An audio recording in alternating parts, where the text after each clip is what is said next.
మానను ఆరాధనాపను స్తుతించుట మానను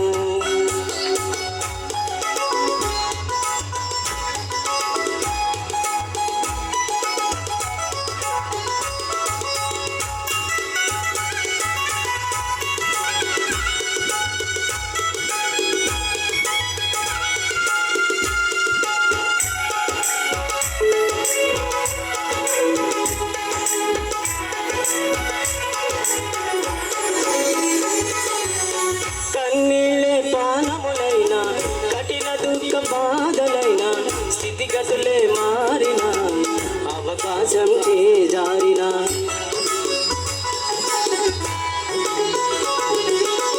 కన్నీళ్ళే పానములైన కఠిన దుఃఖ బాధలైన స్థితిగతులే మారిన అవకాశం చేజారిన మారదు యేసు ప్రేమ నిత్యుడైన తండ్రి ప్రేమ మారదు యేసు ప్రేమ నిత్యుడైన తండ్రి ప్రేమ మారదు యేసు ప్రేమ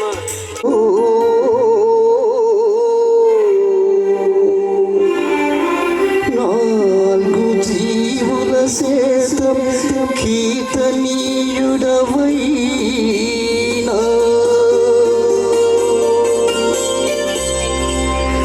దివ్య తేజుడా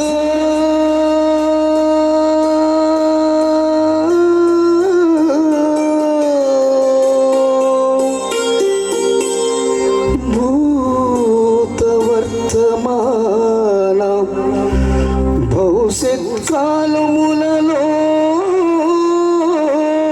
నుండు సర్వాధికారియగు యెహోవా దేవునికి యేసు నామము పేరట యుగ యుగములు స్తోత్రము కల్గును గా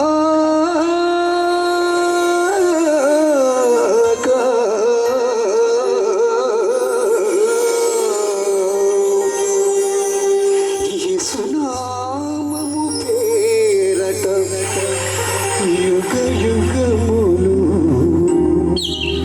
స్తోత్రము కల్గును గాక.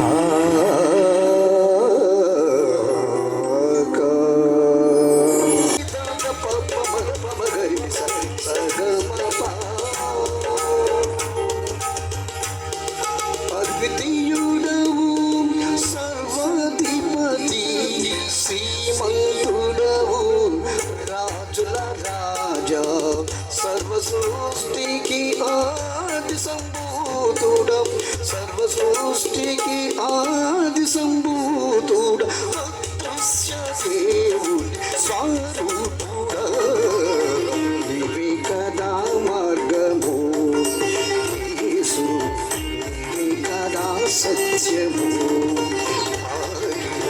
నీవే కదా జీవము.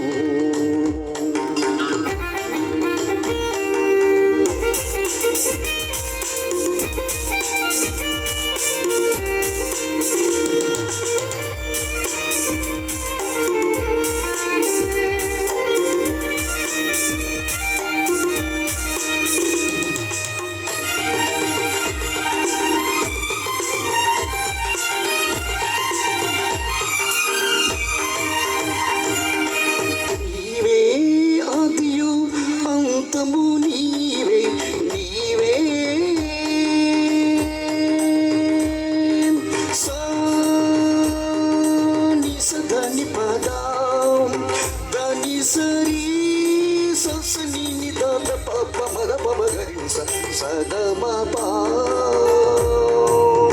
నీవే ఆదియు అంతము నీవే నీవే నిరంతరం మరణము నుండి సజీవుడమైతివి మరణము నుండి సజీవుడమైతివి మహిమతో తిరిగి రానయ్యున్నావు మహిమతో తిరిగి రానయ్యున్నావు నీవే కదా మార్గము యేసు నీవే కదా సత్యము మాకిలో నీవి కదా జీవము నీవి కదా మార్గము యేసు నీవి కదా సత్యము మాకిలో నీవి కదా జీవము నీవే కాక వేరెవ్వరిగా నీవే కాక వేరెవ్వరిగా నిజముగా దేవుని సన్నిధి చేరా నిజముగా దేవుని సన్నిధి చేరా నీవే కదా మార్గము యేసు నీవే కదా సత్యము మాకిలో నీవే కదా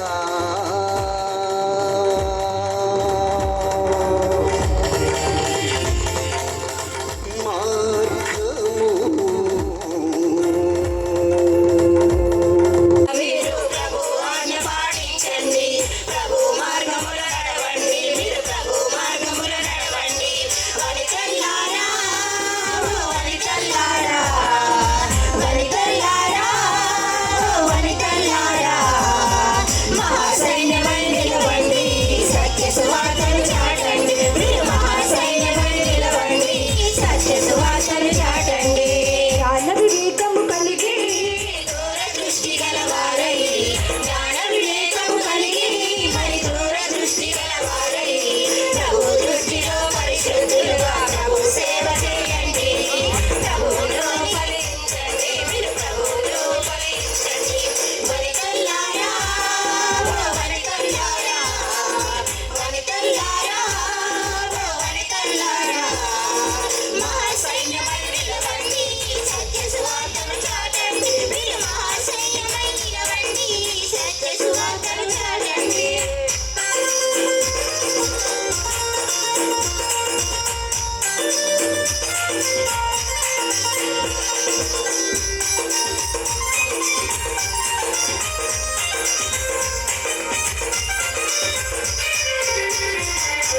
క్రీస్తును గూర్చిన జ్ఞానం మీ ఆత్మకు ఆశీర్వాదం, క్రీస్తును గూర్చిన జ్ఞానం మీ ఆత్మకు ఆశీర్వాదం.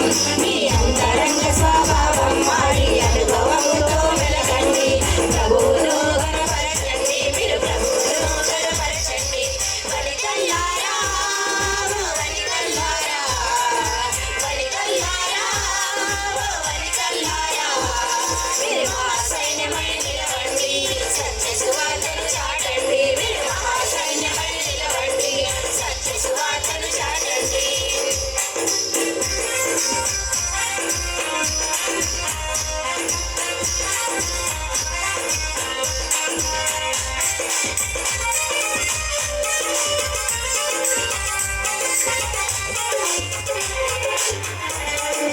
పవిత్ర గ్రంథములోని పరిశుద్ధ స్త్రీలను పోలి, పవిత్ర గ్రంథములోని పరిశుద్ధ స్త్రీలను పోలి, ప్రభు దృష్టిలో ప్రకాశించుచు పాప చీకటిని తొలగించండి. ప్రభు మార్గముల వెలగండి, మీరు ప్రభు మార్గముల వెలగండి.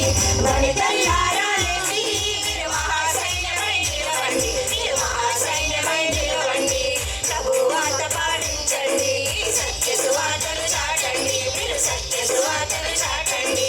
వనితల్లారా, వనితల్లారా, వనితల్లారా, వనితల్లారా, మీరు మహాసైన్యమై నిలవండి, సత్య సువార్తను చాటండి, మీరు మహాసైన్యమై నిలవండి, సత్య సువార్తను చాటండి. ఈ స్వరాలను ఆలకించడానికి, ఈ పాటలు ఆలకించడానికి దేవుడు మన మధ్యలోనికి దిగి వచ్చాడు. ఆయన సంతోషిస్తూ ఉన్నాడు. ఈ మొట్టమొదటి దినమున సేవకులు మన మధ్యలోనికి నడిపించుకున్నాడు. ఆయన ప్రణాళికలో ఆయన చిత్తానుసారంగా నడిపించుకున్నాడు. చెల్లెమ్మ, తమ్ముడు, అన్న, అక్క, నేను పిలిస్తే మీరు వచ్చారు అనుకుంటే అది పొరపాటు అవుతుంది.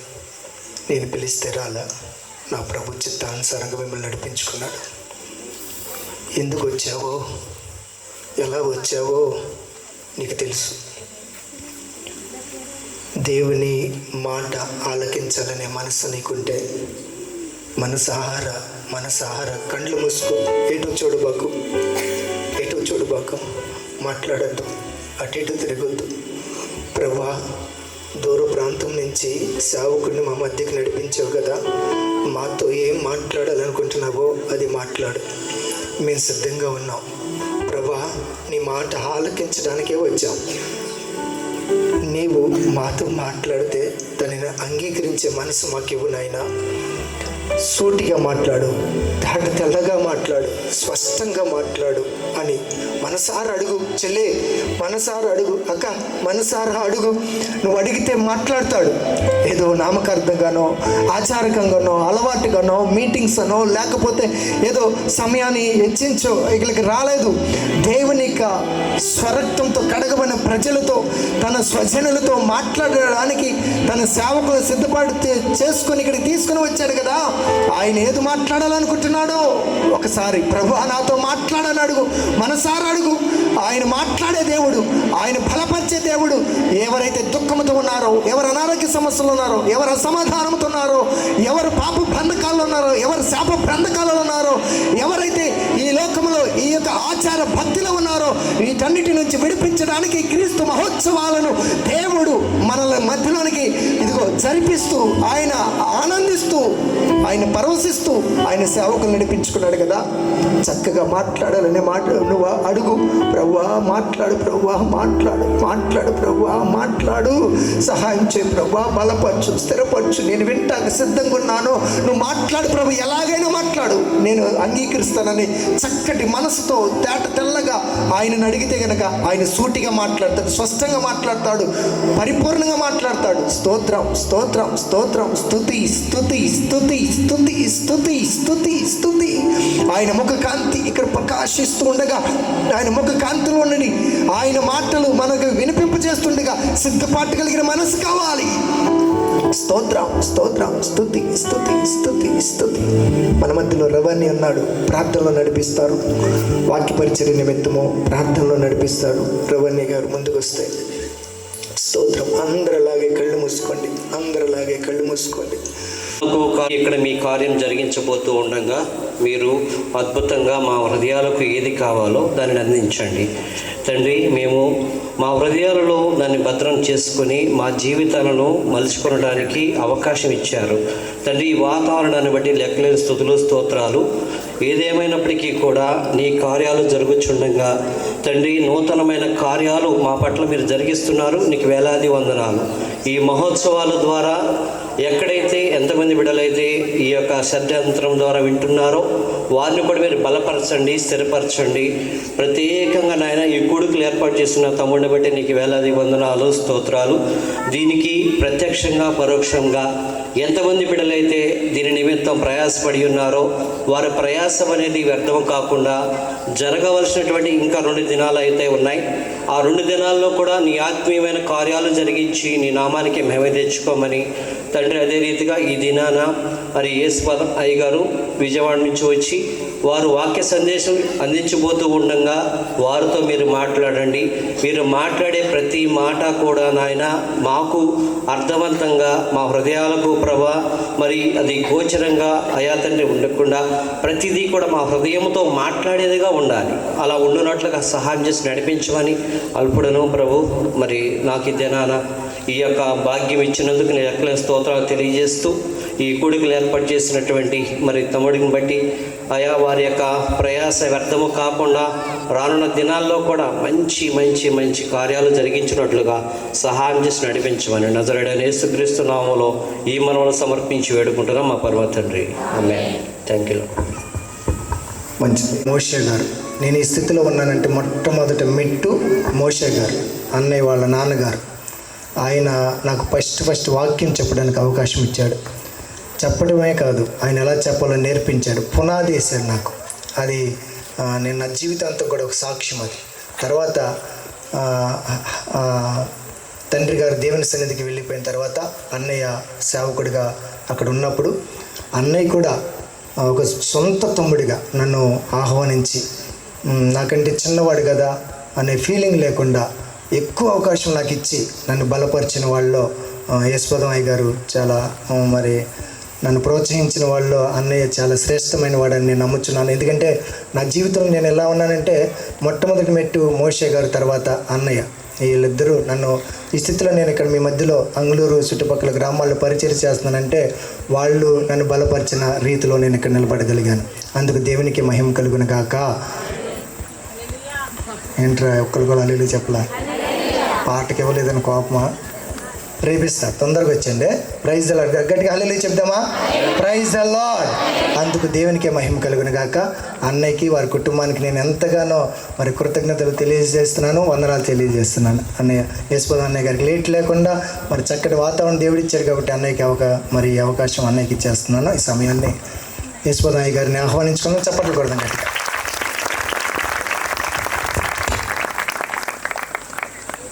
గాలు కురిపించి నీ ప్రేమ తలచి అరుదైన రాగాలని స్వరపరచి ఆనందగానాలే సప్తస్వరాలుగా నే పాడనా.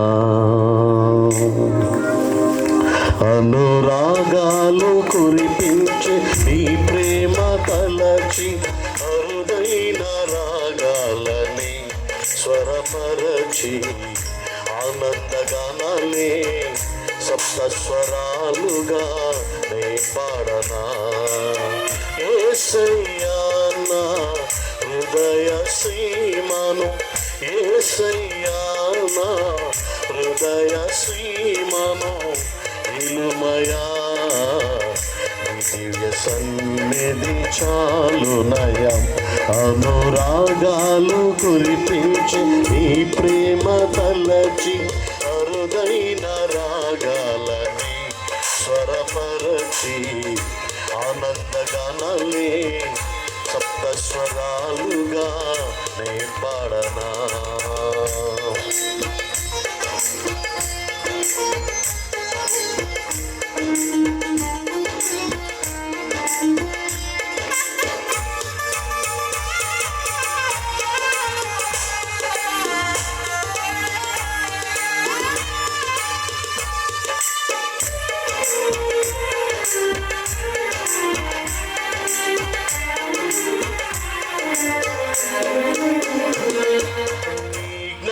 జ్ఞానాత్మయే వికసింపచేసెను నన్ను సర్వసత్యములో నే నడచుటకు.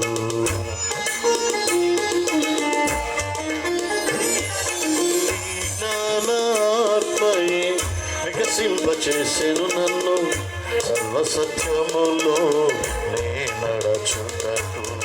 మరపురాని మనుజాసలను విడచి మనసారా కొనియాడ జీవించేదా ఇక నీ కోసమే. మరపురాని మనుజాసలను విడచి మనసారా కొనియాడ జీవించేదా ఇక నీ కోసమే. అనురాగాలు కురిపించి నీ ప్రేమ తలచి అరుదైన రాగాలని స్వరపరచి ఆనందగానాలే సప్తస్వరాలుగా నే పాడనా. యేసయ్యా నా హృదయ సీమను, యేసయ్యా నా హృదయ సీమను ఇలుమయా. దివ్య సన్నిధి చాలునయం. అనురాగాలు కురిపించి నీ ప్రేమ తలచి అరుదైన రాగాలని స్వరపరచి ఆనందగానాలే సప్తస్వరాలుగా నే పాడనా. హల్లెలూయా. నోట్లో చాక్లెట్ పెట్టుకొని వాక్యం చెప్పడం అలవాటు అంట. మీకు తెలిసే ఉంటుంది ఈ మాట. ఆయన ఏం చేశాడంటే ఇలాగే వాక్యానికి వచ్చి చాక్లెట్ మర్చిపోయాడు. ఉద్దేశం ఏంటంటే చాక్లెట్ అయిపోయేలోపు వాక్యం అయిపోవాలి. ఆయన చాక్లెట్ మర్చిపోయిన తర్వాత ఆయనకి ఒక ఐడియా వచ్చింది. ఆయన కోటుకున్న గుండి తీసుకొని నోట్లో పెట్టుకున్నాడంట. గుండె పెట్టుకున్నాను అన్న సంగతి మర్చిపోయాడు ఆయన ముందు. ఈ చాక్లెట్ కరిగిపోతే వాక్యం ముగిద్దాం అనుకుంటున్నాడు ఆయన. అదేం కరగట్లా, వాక్యమేం అవ్వట్లా. నేను అలా కాదు, కానీ నాకు ఇవ్వబడిన సమయంలోనే మీ అందరికీ దేవుని యొక్క శ్రేష్టమైన మాటలు చెప్పడానికి నేను ఇష్టపడతాను. దేవుడు మంచి వాతావరణాన్ని ఇచ్చాడు కదా, నిజమే. చుట్టుప్రక్కల ప్రాంతాలన్నింటిలో కూడా మరి వర్షాలు కురుస్తూ ఉన్నా దేవుడు మన ప్రాంతాన్ని ప్రేమించి చక్కగా ఇలాగా ఆరాధన చేసుకోవడానికి మంచి సమయం ఇచ్చాడు కదా. చిన్న మాట చూద్దాం. కీర్తనల గ్రంథం 14వ అధ్యాయము 1వ వచనం నుండి మనం చూద్దాం. దేవుడు లేడని బుద్ధిహీనులు తమ హృదయములో అనుకొందురు. వారు చెడిపోయిన వారు అసహ్య కార్యములు చేయుదురు. మేలు చేయవాడు ఒక్కడును లేడు. వివేకము కలిగి దేవుణ్ణి వెదకువారు కలరేమో అని యెహోవా ఆకాశము నుండి చూచి నరులను పరిశీలించెను. ఈ మాటలు చూస్తే దేవుని బిడ్డలారా, ఇక్కడ ఇద్దరు వ్యక్తులు మనకు కనపడుతున్నారు. నేను ఎవరి గురించి మాట్లాడాలి అని అనుకుంటున్నానంటే, దేవుడు ఎవరి గురించి మాట్లాడించాలి అని అనుకుంటున్నాడంటే, ఈ సర్పంచ్ గారి స్థలం బయట ఉన్న వారి గురించి ఆయన మాట్లాడదలుచుకోలేదు. ఈ ప్రాంగణంలో ఉన్న వారి గురించి ఆయన మాట్లాడాలనుకుంటున్నాడు. ఇక్కడ ఎలాంటి వ్యక్తులు ఉన్నారు? ఇద్దరు వ్యక్తులు ఉన్నారు. ఎవరు ఇద్దరు వ్యక్తులు అంటే, బుద్ధిహీనులు కొంతమంది ఉన్నారు, బుద్ధి కలిగిన వారు కొంతమంది ఉన్నారు. ఈ బుద్ధిహీనుల యొక్క పని ఏమిటి అని గనక మనం చూస్తే, వారి యొక్క పని, వీళ్ళకి ఏంట్రా పని పాట ఏం లేదా, పిచ్చపట్టిందా, మాట్లాడితే దేవుడు దేవుడు దేవుడు అంటారు, దేవుడు ఎక్కడున్నాడు రాసులో అని అనుకుంటారంట. ఇక్కడికి వచ్చిన చాలామంది ఏదో మీటింగ్స్ పెట్టారు కాబట్టి వచ్చాం. కాలయాపన చేయడానికి వచ్చేవాళ్ళు కొంతమంది ఉంటారు, లేకపోతే ఊసులాడుకోవడానికి కొంతమంది వచ్చి ఉంటారు, దేవుని ఆరాధన చేయడానికి కొంతమంది వచ్చి ఉంటారు. అంటే అనేక రకములైన మనస్తత్వంలో కలిగిన వారు ఈ ప్రాంగణంలో ఉన్నారు. ఈ ప్రాంగణంలో ఉన్న వారిని బట్టి కూడా ఆయన మాట్లాడుతున్న మాట ఏంటంటే, మనలో కూడా ఎవరో బుద్ధిహీనులు ఉన్నారు, మనలో కూడా ఎవరో బుద్ధిమంతులు ఉన్నారు. కాబట్టి వాళ్ళ కోపం వస్తుందేమో.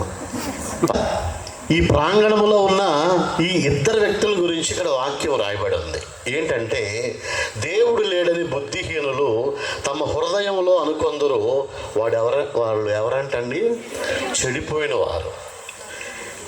వారు వాళ్ళు అసహ్య కార్యాలు చేస్తారంట. ఏంటి అసహ్య కార్యాలు? ఎలాంటి కార్యాలు చేస్తారు? దేవుడు లేడని వారు తీర్మానించుకొని వారు చెయ్యరాని కార్యాలు చేస్తారంట.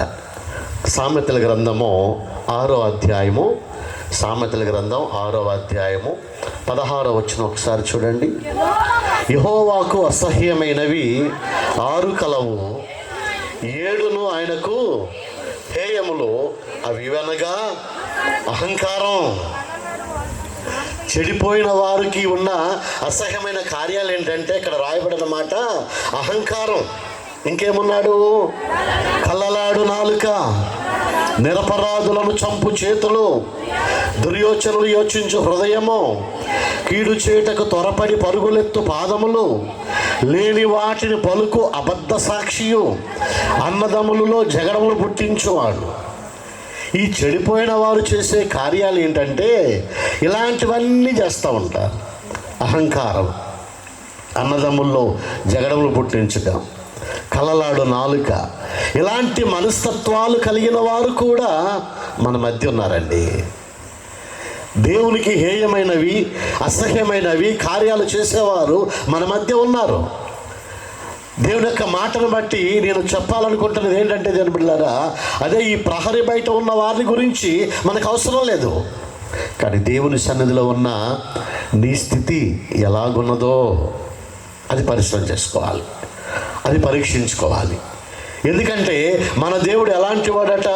ఇక్కడ రాయబడిన మాట అదే 14వ అధ్యాయంలో 2వ వచనం రాయబడిన మాట అదే. దేవుని బిడ్డలారా, వివేకము కలిగి దేవుని వెదకువారు కలరేమో అని యెహోవా ఆకాశము నుండి నరులను ఏం చేస్తున్నాడమ్మా? పరిశీలించుచున్నాడు. ఈ రాత్రికాల సమయంలో మనం ధ్యానం చేస్తున్న మాట ఏంటంటే వివేకము. నరులను ఏం చేశాడంట? చూడడం వేరు, పరిశీలన చేయడం వేరు. ఇప్పుడు ఎవరికైనా ప్రతిసారి జ్వరం వస్తుంది అనుకోండి, పద్దాకా వస్తుంది అనుకోండి, డాక్టర్ గారి దగ్గరికి వెళ్తాం.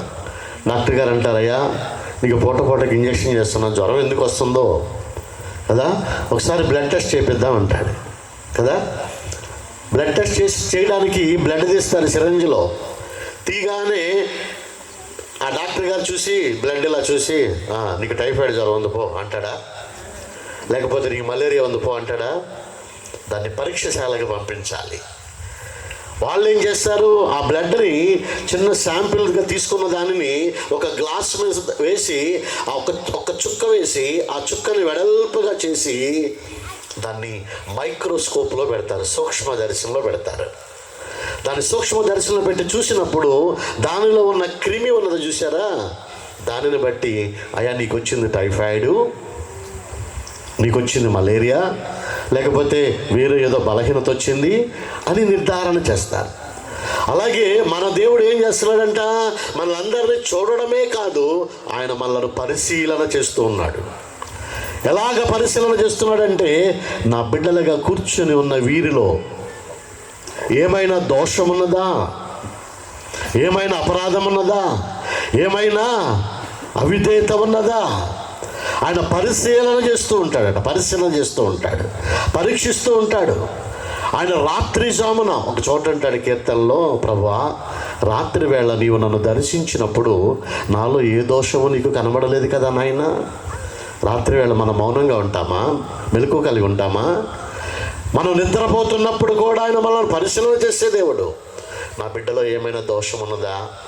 దోషం ఉంటే నా బిడ్డకి నాకు దూరం అయిపోతారేమో అని ఆలోచన చేసి ఆయన మనం పరీక్షిస్తూ ఉంటాడు, పరిశీలన చేస్తూ ఉంటాడు. మనం అనుకున్నాం ఏదో ప్రార్థనకు వచ్చేసాం, వెళ్ళిపోయాం, వాక్యం విన్నాము, విజయవాడ నుంచి వచ్చాడంట అయ్యారు, ఏదో చెప్పాడులే బాగానే అట్లా కదా అనుకుంటున్నామేమో. మనం ఈ ప్రాంతంలో అనేక మంది దైవ సేవకుల ద్వారా ఇదిగో యవనస్తులు ఎంత ప్రయాసపడుతున్నారో. ఎందుకు ప్రయాసపడుతున్నారు? ఇది వారికి ఏమన్నా ప్యాషన్ అయిపోయిందా, అంటే అలవాటు అయిపోయిందా? ప్రతి నెల ఆఖరి వారం కూటం పెట్టడం అలవాటు అయిపోయిందా? ప్రతి సంవత్సరం కూటాలు పెట్టడం అలవాటు అయిపోయిందా? కాదు, మన గ్రామం పట్ల వారు ఒక భారం కలిగి ఉన్నారు. ఆ భారం ఏంటంటే క్రీస్తు ప్రేమను వారు తెలుసుకొని ఉన్నారు. ఆయన పరిశీలన చేసే దేవుడు, పరీక్షించే దేవుడు. ప్రతి ఒక్కరు కూడా ప్రతి దినము కూడా వారిని పరీక్షించుకోవాలని ఆశ కలిగి శ్రమైన, కష్టమైన, ఖర్చైన మనందరి కొరకు ఈ రీతిగా కూటములు ఏర్పాటు చేస్తున్నారు. ఎందుకంటే మన దేవుడు రాత్రి వేళ మనం దర్శించినప్పుడు, పరిశీలన చేసినప్పుడు మనలో ఏ దోషం కూడా కనపడకూడదు.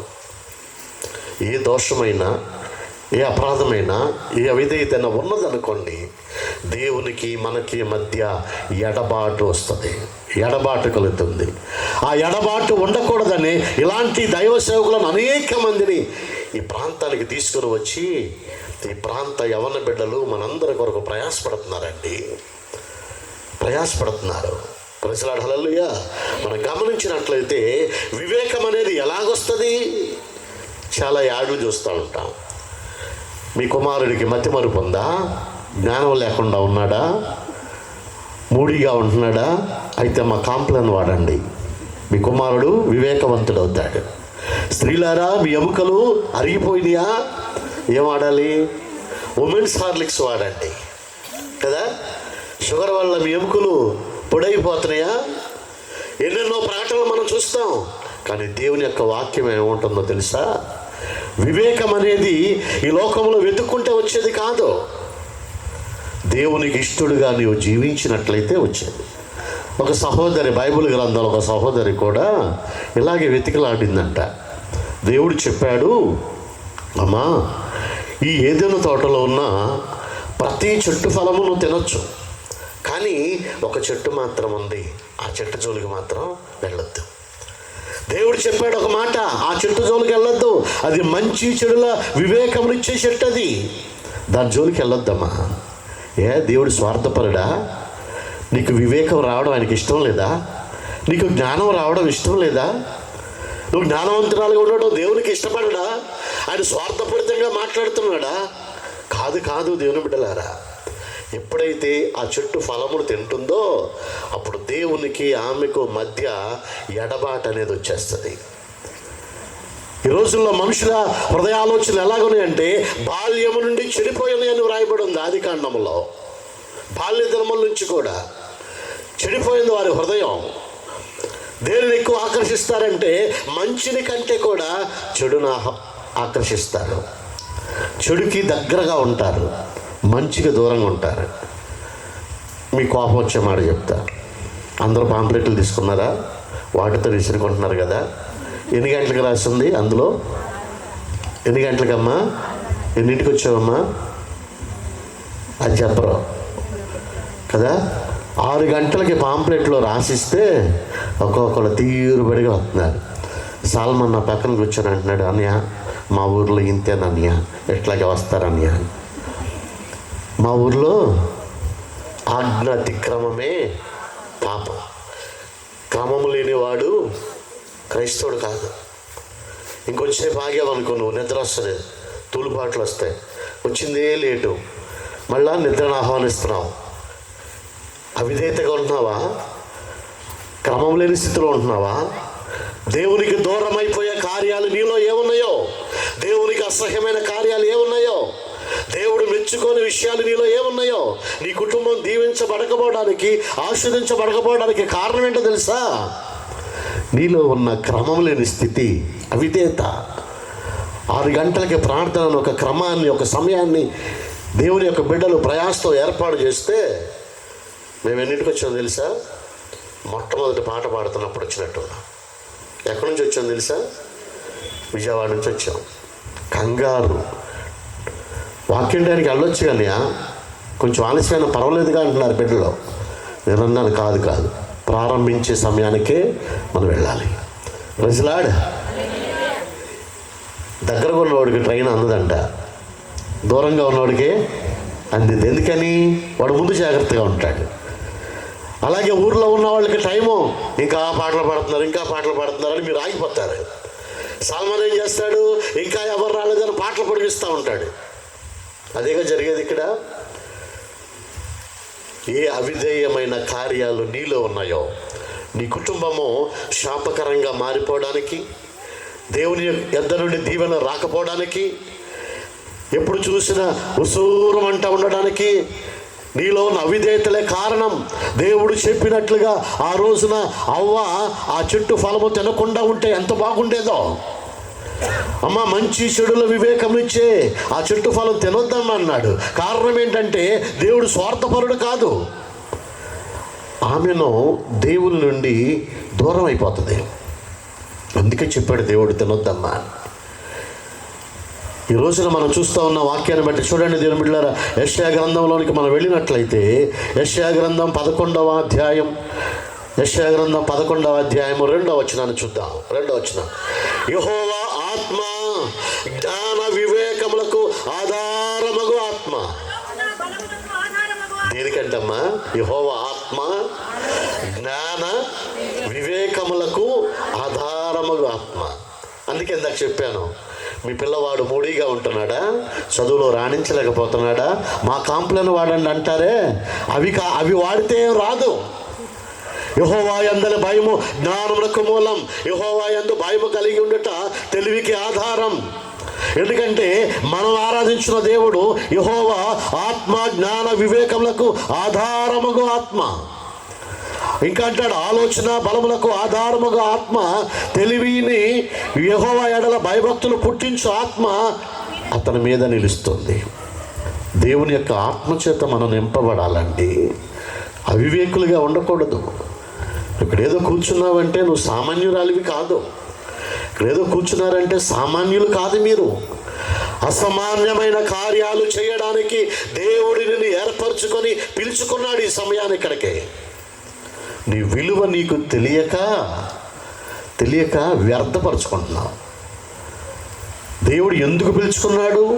చీకటిలో నుండి ఆశ్చర్యకరమైన తన వెలుగులోనికి పిలిచిన వాని యొక్క గుణాతిశయములను ప్రకటించడానికి కాదా?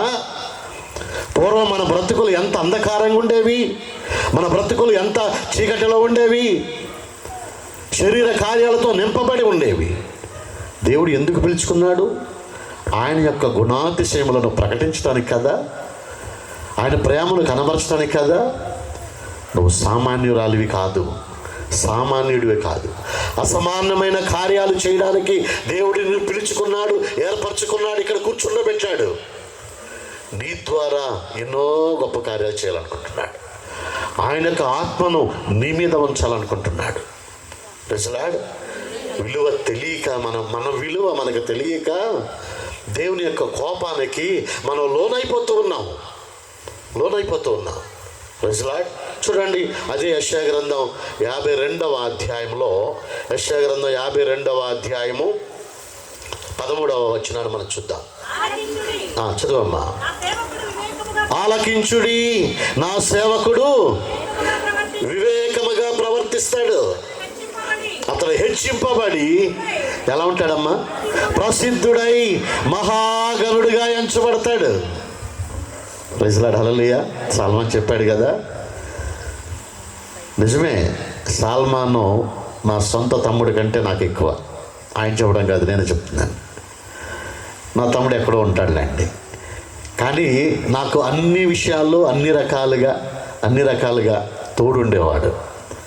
ఇక్కడ రాయబడిన మాట ఏంటంటే, అక్కడ 12వ వచనంలో అంటాడుగా, మనం చూస్తున్నాం 13వ వచనంలో, ఆలకించుడి, నా సేవకుడు ఎలా ప్రవర్తిస్తాడంట? వివేకముగా ప్రవర్తిస్తాడు. దుష్టత్వాన్ని విడిచిపెట్టి, అపవాది యొక్క తంత్రములను విడిచిపెట్టి అనేకులకు మాదిరికరంగా ఉంటాడు. వివేకంగా ప్రవర్తిస్తాడు. నా ప్రాంతాన్ని, మంగళూరు గ్రామాన్ని, నా వాళ్ళని నేను ఎలా రక్షించుకోవాలి, ఎలా కాపాడుకోవాలి. ఇది ఇక్కడికి వచ్చామని సాల్మన్ గురించి గొప్పగా చెప్పడం అని కాదు, అది ఎప్పుడు అనుకోకండి. మనం దేవుని గణపరచాలి కానీ మనుషులను కాదు గణపరిచేది. కానీ ఆయనలో ఉన్న తాపత్రయం అది. ఏంటా తాపత్రయం? నా వాళ్ళు రక్షింపబడాలి, మారు మనసు పొందాలి, బాప్తిస్మము తీసుకొని దేవుని కొరకు వారు జీవించాలి. నువ్వు ఎప్పుడైతే మారు మనసు పొందావో, ఎప్పుడైతే రక్షింపబడ్డావో, ఎప్పుడైతే బాప్తిస్మం తీసుకొని నీ జీవితాన్ని కొనసాగిస్తున్నావో, ఆ దినము నుంచి ఈ జీవితం నీది కాదు, నిన్ను దినదినము బ్రతికిస్తున్న దేవునిది. నువ్వు దేవుని కొరకు జీవించవలసిన స్థితిలో ఉన్నావు. సాల్మాన్ ఒక ఉద్దేశం కలిగి ఉన్నాడు. అనేక మంది యవన బిడ్డలు మన ప్రాంతం పట్ల ఒక ఉద్దేశం కలిగి ఉన్నారు.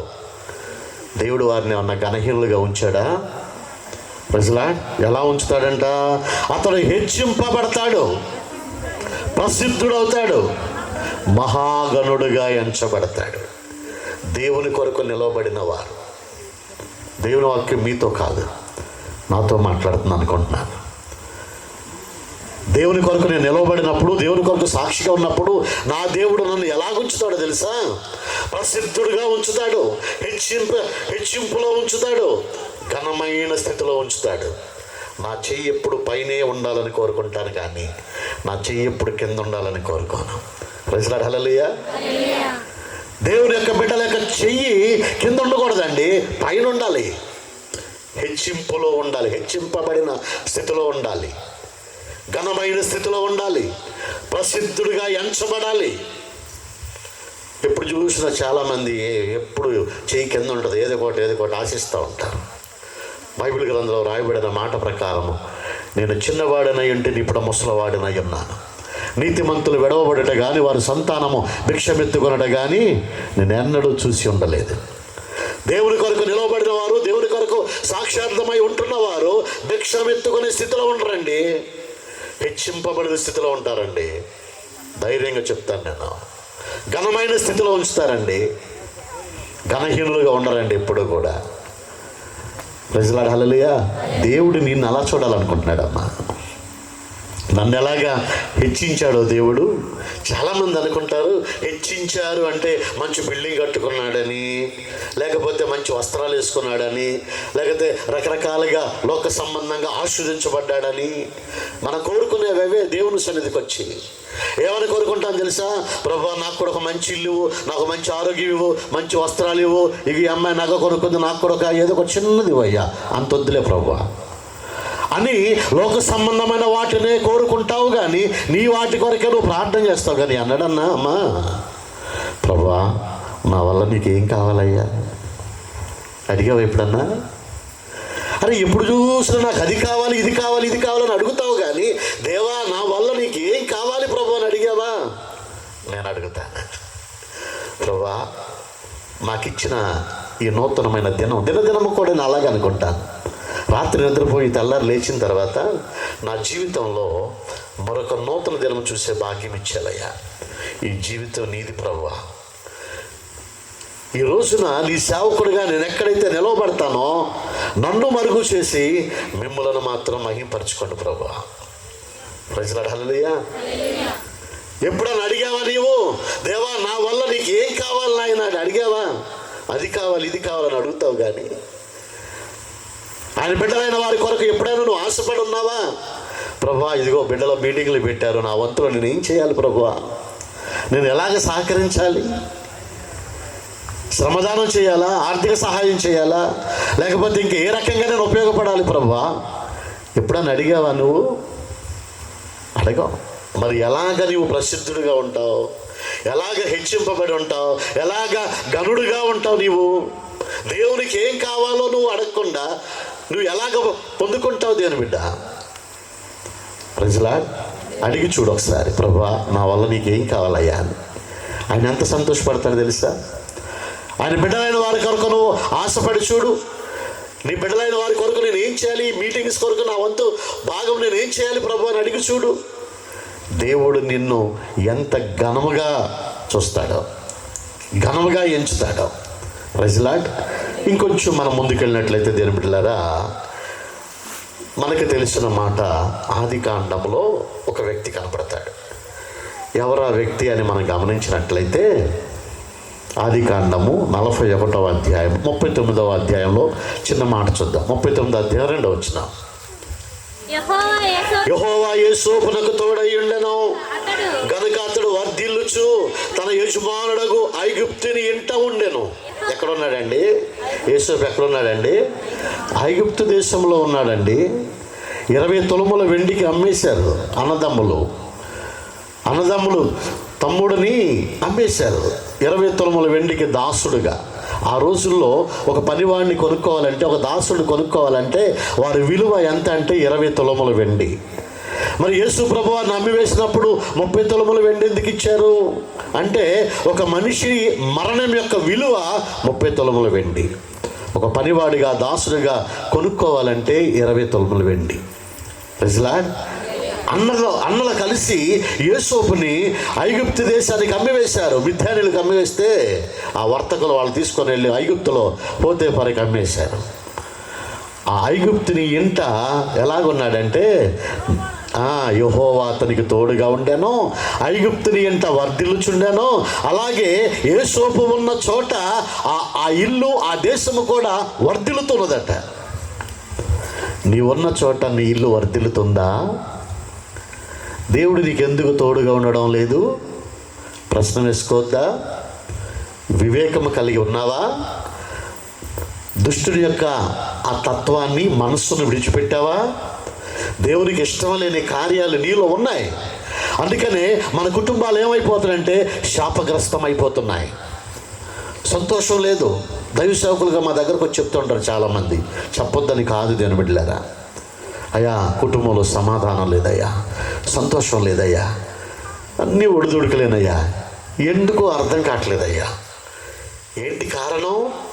ఒకవేళ దేవునికి ఇష్టం లేని కార్యాలు నీలో ఉన్నాయేమో, అందుకే నీ యొక్క పరిస్థితి అలాగ అయిపోయిందేమో. కానీ యోసేపు అడుగుపెట్టిన స్థలములో, ఐగుప్తు దేశంలో వర్ధిల్లడానికి కారణం ఏంటో తెలుసా? తల్లి యొక్క ప్రార్థన. ప్రైజ్ లార్డ్, హల్లెలూయా. ఒక తల్లిగా నీ బిడ్డల కొరకు నువ్వేం చేయగలుగుతున్నావు? రాహేలు ఎంత సౌందర్యవంతురాలో తెలుసా, ఎంత అందగత్తే తెలుసా రాయబడినది. రూపవతి సౌందర్యవంతురాలని రాయబడింది. ఆమె సౌందర్యమే ఒకానొక దినాన ఆమెకి శాపకరం అయ్యింది. తాను ఎప్పుడైతే తెలుసుకున్నదో, దేవుని పాదాలు పట్టుకున్నదో, ఆమె గర్భమును తెరిచాడు. ఆ పుట్టిన కుమారుడే యోసేపు. పాలుచ్చే దినము నుండి కూడా దేవుడంటే భయము, భక్తితో పెంచిందండి. అన్నలు మోసగించి అమ్మివేసిన 20 తులముల వెండికి అమ్మివేసిన ఐగుప్తు దేశానికి వెళ్ళిన తల్లి యొక్క ప్రార్థన, యోసేపు యొక్క ప్రార్థన దేవుని నుండి ఎడబాటు చేయలేకపోయింది. యెహోవా యోసేపుకు తోడై ఉండెనో. అన్య దేశమైన ఐగుప్తు దేశంలో పోతేఫర ఇంటిలో అతడు వర్ధిల్లుచు ఉండెను. అతనితో పాటు ఆ పోతేఫర ఇల్లు కూడా వర్ధిల్లుతున్నది. నువ్వు ఎక్కడ అడుగు పెడతావో ఆ ప్రాంతము ఆస్వాదించబడాలి. నేను అనుకుంటాను, మా సహోదరుడి గురించి చెప్తాను. సల్మాన్ విజయవాడలో ఉన్నప్పుడు, మొగలరాజపురంలో ఉన్నప్పుడు, ఈ ప్రాంతానికి రానప్పుడు మరి ఇక్కడ పరిస్థితులు ఎలాగుండేయో నాకు తెలియదు. ప్రైజ్ దేవుని అతనికి పెట్టిన భారము, బాధ్యత ఈ అంగళూరు ప్రాంతానికి తన సొంత ఊరికి పంపించి ఇదిగో ఈ రీతిగా కోటాలు పెట్టడం ద్వారా ఎన్నో కుటుంబాలు దీవించబడి ఉంటాయి. ప్రైజ్ లార్డ్, హల్లెలూయా. నీవు నిలిచి ఉన్న ప్రదేశంలో నీతో పాటు అనేక మంది దీవించబడడం దేవుని యొక్క ఉద్దేశమై ఉన్నది. నీ కుటుంబము దీవించబడడం దేవుని యొక్క ఉద్దేశమై ఉన్నది. దేవుని బిడ్డలారా, అలాంటి యోసేపుకి ఒకానొక సమయాన శ్రమ వచ్చింది.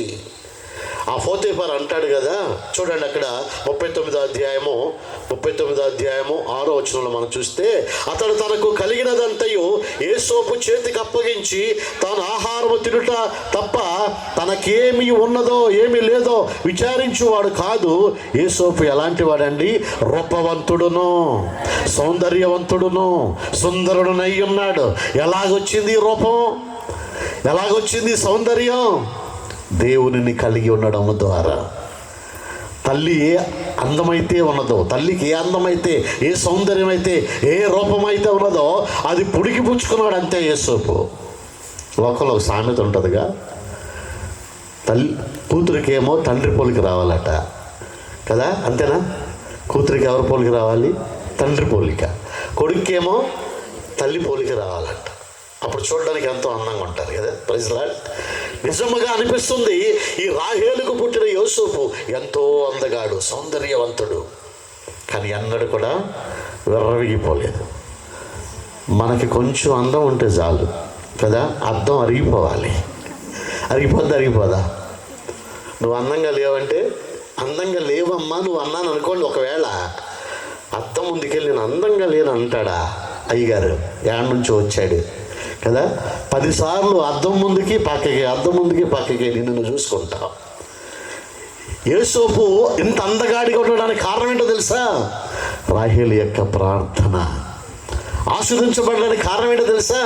తల్లి యొక్క ప్రార్థన. ఒక తల్లిగా నీ బిడ్డలు దీవించబడుతున్నారా? ఆశీర్వదించబడుతున్నారా? నీ కుటుంబం శాంతితో ఉందా? సమాధానంతో ఉందా? లేకపోవడానికి కారణం ఎవరో తెలుసా? నువ్వే. ఇలాంటి రూపవంతుడి మీదకి ఒక అపవాదం వచ్చింది. నేను అవన్నీ చెప్పనులే, మీ అందరికీ తెలుసు. పోతేఫర్ యొక్క భార్య యోసేపుని ఆకర్షించింది. యోసేపు అంటాడు కదా, ఇంత ఘోరమైన, చూడండి అమ్మ 9వ వచనంలో కింద చూస్తే మధ్యలో, కాబట్టి నేనెట్లు ఇంత ఘోరమైన దుష్కార్యము చేసి దేవునికి విరోధముగా పాపము కట్టుకుందనని తన యజమానుని భార్యతో అనేను. పాపానికి దూరంగా ఏమయ్యాడు తెలిసి యోసేపు?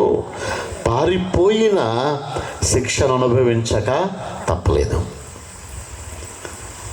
వెళ్ళి లేనిపోని మాటలు, చెడ్డ మాటలు చెప్పింది. కలలాడు నాలుక, ఇలా చదివాం కదా. భర్త రాగానే ఇదిగో ఈ హెబ్రీని తీసుకొచ్చావు, ఇక్కడ పెట్టావు, వాడు నాతో అసభ్యంగా ప్రవర్తించాడు, నువ్వు ఏం చేస్తావు నాకు తెలియదు, ఇంట్లో ఉండడానికి వీల్లేదంది. భార్య మాట వినపోతే ఇంకేమైనా ఉందమ్మా? మీకు తెలుసు బాగా కదా. వెంటనే ఏం విచారించలేదు, తీసుకెళ్ళి చెరసాల్లో పడేశాడు. గడిచిపోయినాయి. సంవత్సరం గడిచిందా, 2 ఏళ్ళు గడిచిందా? యోసేపు ఎంతో జ్ఞానవంతుడు, వివేకము కలిగిన వాడు. ప్రైజ్ లార్డ్, హల్లెలూయా. మనం గమనించినట్లయితే దీని బిడ్డలారా, ఒకానొక సమయాన ఫరోకు ఒక కల వచ్చింది. ఏం కళ? 7 బలమైన ఆవులు, మీ అందరికీ తెలుసు కదా ఇవి. 7 బలమైన ఆవులను బక్క చిక్కిన ఆవులు తినివేస్తున్నాయి. అలాగే మరి వెన్నుల గురించి కూడా ఉంటుంది కదా. నేను ఇది ఒకటే చెప్తాను. బలమైన ఆవులను బలహీనమైన ఆవులు తినివేయడమా?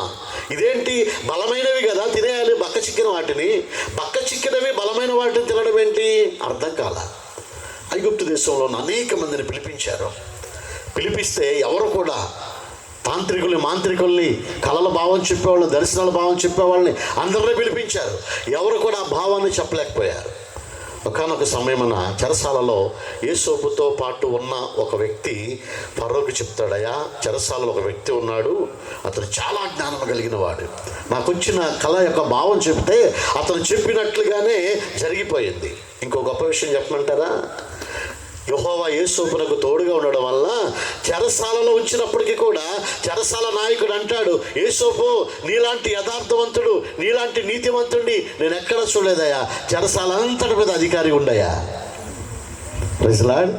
దేవుడు నీకు తోడుగా ఉంటే నువ్వు ఎక్కడికి వెళ్ళినా విజయమే, ఎక్కడికి వెళ్ళినా అధికారివే.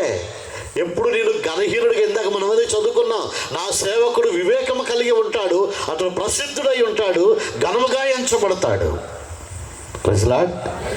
యేసోపు మీద అనేక నిందలు పడినప్పటికీ కూడా, చెరసాలలో వేసినప్పటికీ కూడా, చెరసాల నాయకుడు అతని యొక్క నీతిని, యథార్థవంతమైన జీవితాన్ని చూశాడు.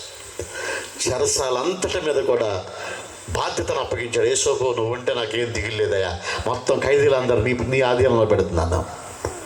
అలాంటి సందర్భంలో ఒక వ్యక్తి ఫరోకి చెప్పాడు, చెరసాలలో ఉన్నాడు ఒక వ్యక్తి, అతను చాలా జ్ఞానము కలిగిన వాడు, అతని పేరు యేసోపు. నీకు వచ్చిన కళ యొక్క భావాన్ని ఆయన మాత్రమే చెప్పగలడు. Praise lord. ఎప్పుడైతే విషయం తెలిసిందో ఫరో వెంటనే చెరసాలలో ఉన్న యేసోపును బయటికి పిలిపించి క్షౌరం చేయించి, అంటే తల క్రాఫ్ వేయించి, మంచి వస్త్రాలు తొడిగించి ఫరో ముందుకు తీసుకొని వచ్చాడు.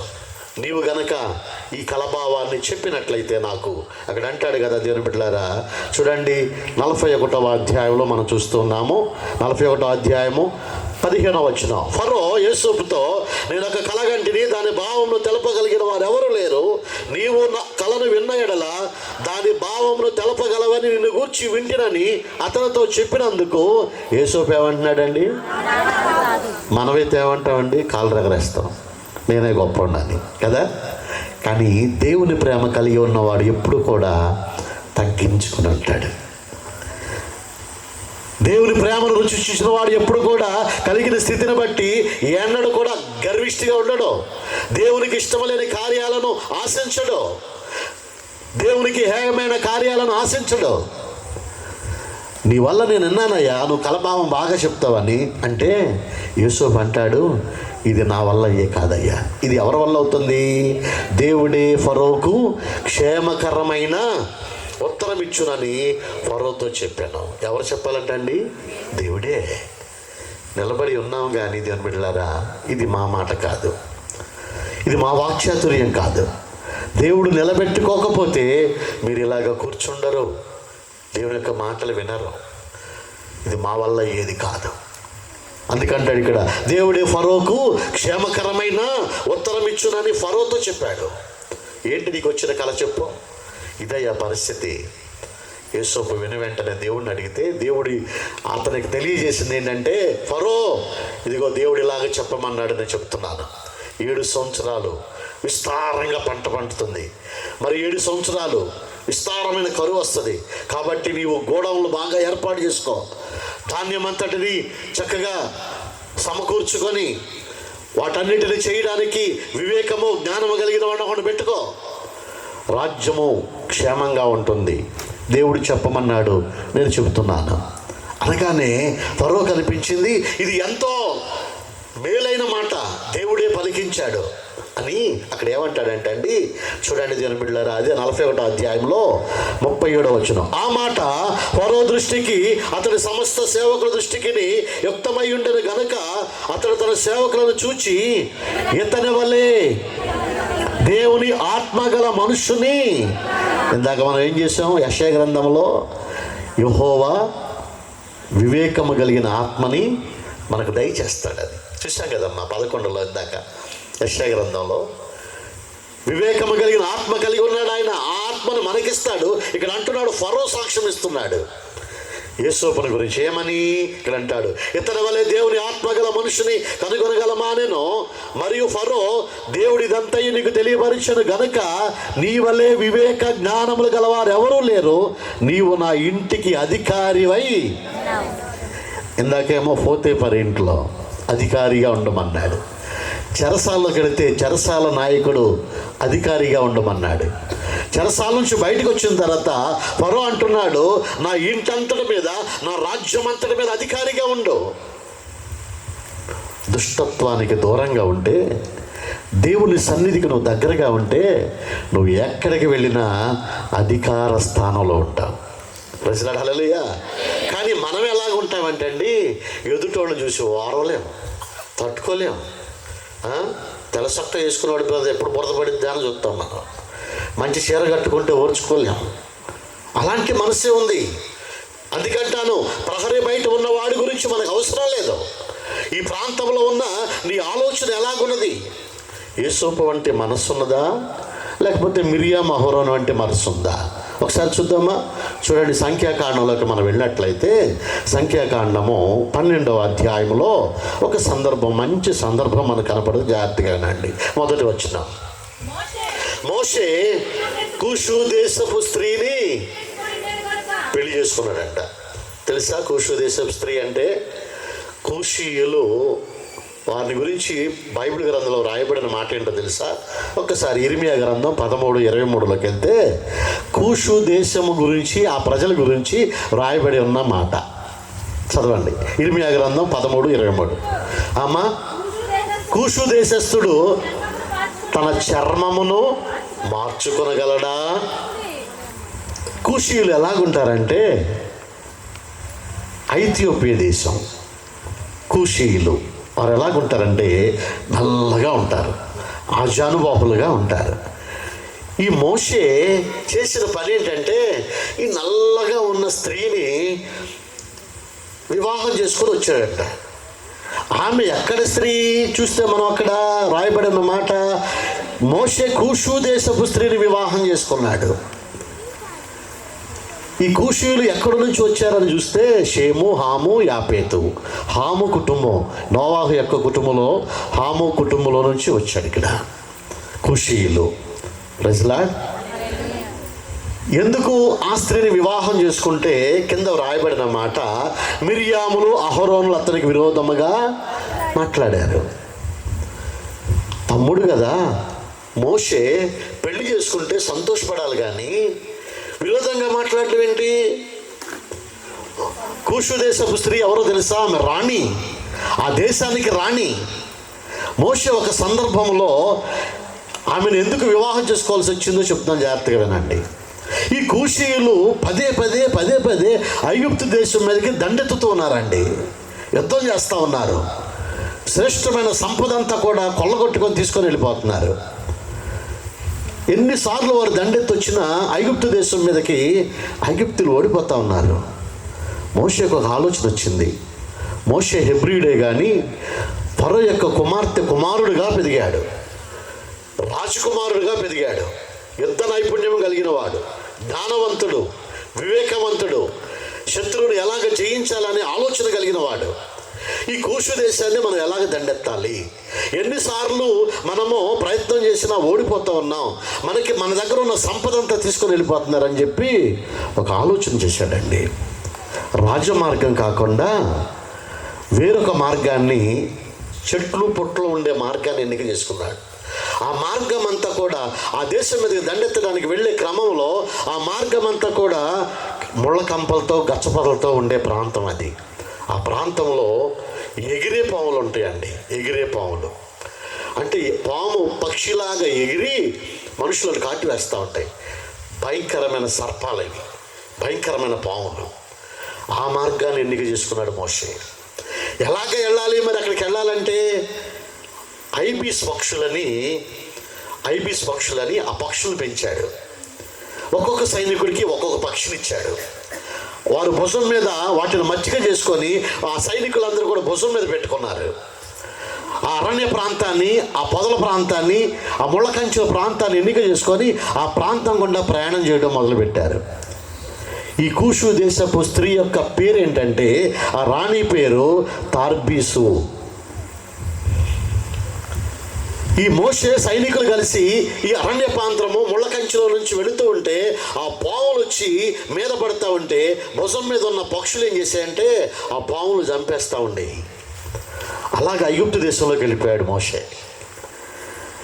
అర్థం కాల ఈ తార్బీస్ అనే రాణికి, కూషు దేశపు రాణికి, ఇదేంట్రా రాజమార్గాలు ఇన్ని మార్గాలు ఉంటే ఈ మార్గాల నుంచి రాకుండా ఎటు నుంచి వచ్చాడు ఇతను, అసలు ఎవరు ఇతను అని ఆమె ఏం చేసిందంటే అంతఃపురంలో నుండి దూరంగా ఉన్న మోషేని చూసింది. మోషేని చూసిన వెంటనే ఆకర్షితురాలైపోయింది. ఇలాంటి జ్ఞానం కలిగిన వాడు, ఇలాంటి తెలివి కలిగిన వాడు నా దేశంలో ఉన్నట్లయితే ఇంకా అనేక రాజ్యాలను జయించవచ్చు కదా. కాబట్టి ఒక వర్తమానం పంపించింది పనివాడితో, ఇలాంటి ధైర్యవంతుడు, ఇలాంటి తెలివి కలిగిన వాడు నాకు భర్తగా కావాలని కోరుకుంది. మోషే దగ్గరికి సమాచారం పంపించింది, ఇదిగో రాణి గారు నీ దగ్గరికి వర్తమానం పంపించారు, ఆమెను వివాహం చేసుకోవడానికి అడుగుతున్నారు. మోషే ఆ వచ్చిన వ్యక్తితో వర్తమానం పంపించాడు, నా దేశం మీదకి పదే పదే మీరు దండెత్తుతూ వస్తూ ఉన్నారు, ఇక నుంచి అలాగ దండెత్తనని ప్రమాణం చేస్తేనే నేను నిన్ను పెళ్లి చేసుకుంటా, లేకపోతే పెళ్లి చేసుకుని అన్నాడు. అంటే ఆమెను మోహించో ఇష్టపడో పెళ్లి చేసుకోలేదు. తన రాజ్యాన్ని కాపాడుకోవడానికి, తన దేశాన్ని కాపాడుకోవడానికి మోషే చేసిన ఒక ప్రయత్నంలో ఆ రాణిని, ఆ తార్బీస్ అనే స్త్రీని, ఆ కూషు దేశపు రాణిని వివాహం చేసుకొని వచ్చాడు.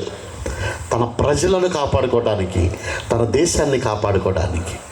ఆ రీతిగా వివాహం చేసుకొని వచ్చిన తర్వాత ఈ మిర్యాము అహరోనులు తమ్ముడైన మోషే మీద కళ్ళలాడు మాటలు, చెడ్డ మాటలు మాట్లాడుకోవటం మొదలుపెట్టారు. ప్రజలాడ్ అదే మనం చూస్తున్న ఈ సందర్భము సంఖ్యాకాండము 12వ అధ్యాయం చూడండి. ఇప్పుడు అక్కడ 2వ వచనం, వారు మోషే చేత మాత్రమే యెహోవా పలికించిన ఆయన మా చేతను పలికించలేదా? మేమేమన్నా తక్కువ తిన్నామా? మేము పాస్టర్లమే, మేము విశ్వాసులమే, మేము ప్రార్థన చేస్తున్నా దేవుడు ఆలకిస్తాడు, మేము ప్రార్థన చేసినా దేవుడు కార్యాలు చేస్తాడు. దేవుడు నీకు ఇచ్చాడు ఆధిక్యత.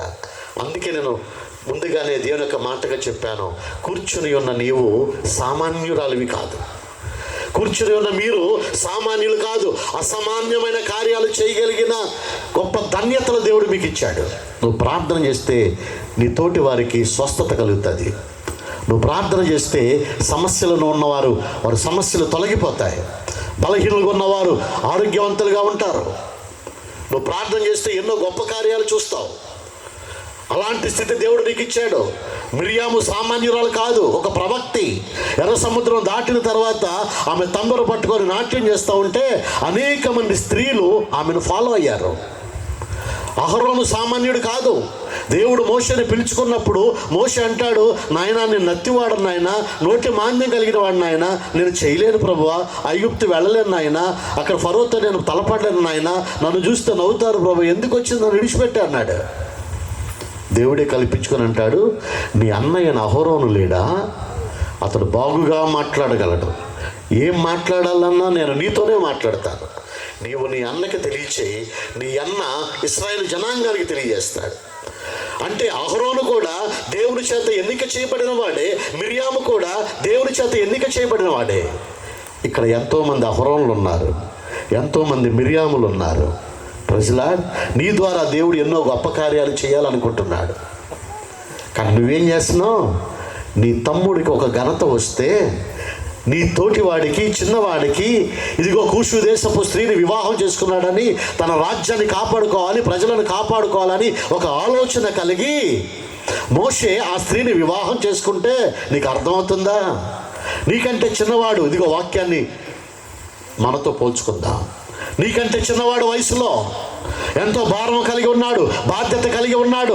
గ్రామం పట్ల నా వారు నేను కాపాడుకోవాలి, ఎన్నో శ్రమలు పాలైపోతున్నారు, ఎన్నో ఆత్మలు నశించిపోతున్నాయి, నా ప్రాంతం పట్ల నేను శ్రద్ధ కలిగి ఉండాలని నీకంటే చిన్నవాడు సేవ చేస్తున్నాడే. ఇక్కడ ఎంతమంది ఎన్ని మాటలు చెప్పుకుంటున్నారండి? నువ్వు మిర్యాము కాదా? ప్రవక్తివి కాదా? నువ్వు అహరోను కాదా? నీ తోటివాడు మోసే స్థానంలో ఉన్న నీ తోటివాడు, నీ చిన్నవాడు పరిచయం చేస్తూ ఉంటే, అనేక ఆత్మల భారం కలిగి ఉంటే ఎన్ని సూటుపోట్లు మాట్లాడుతున్నావు నాకు తెలియదు. మొన్న వాళ్ళ అమ్మగారు చచ్చిపోయినప్పుడు సాక్ష్యం చెప్తున్నాడు. మీ అందరికీ తెలిసినండి, మళ్ళీ జ్ఞాపకం చేయను. నేను సైగ చేస్తున్నాను, సల్మాన్ ఏళ్ళు చూపిస్తున్నాను, నా దాని ఇంకా చూడలేదు. అలా చెప్పకు. ప్రజలాడు హల్లెలూయా. నీ తోటివాడు, నీకంటే చిన్నవాడు సేవ చేస్తావంటే, పరిచయం చేస్తావంటే ఎందుకు నీకు అంత అసూయ? అతని ఉద్దేశం ఏంటి?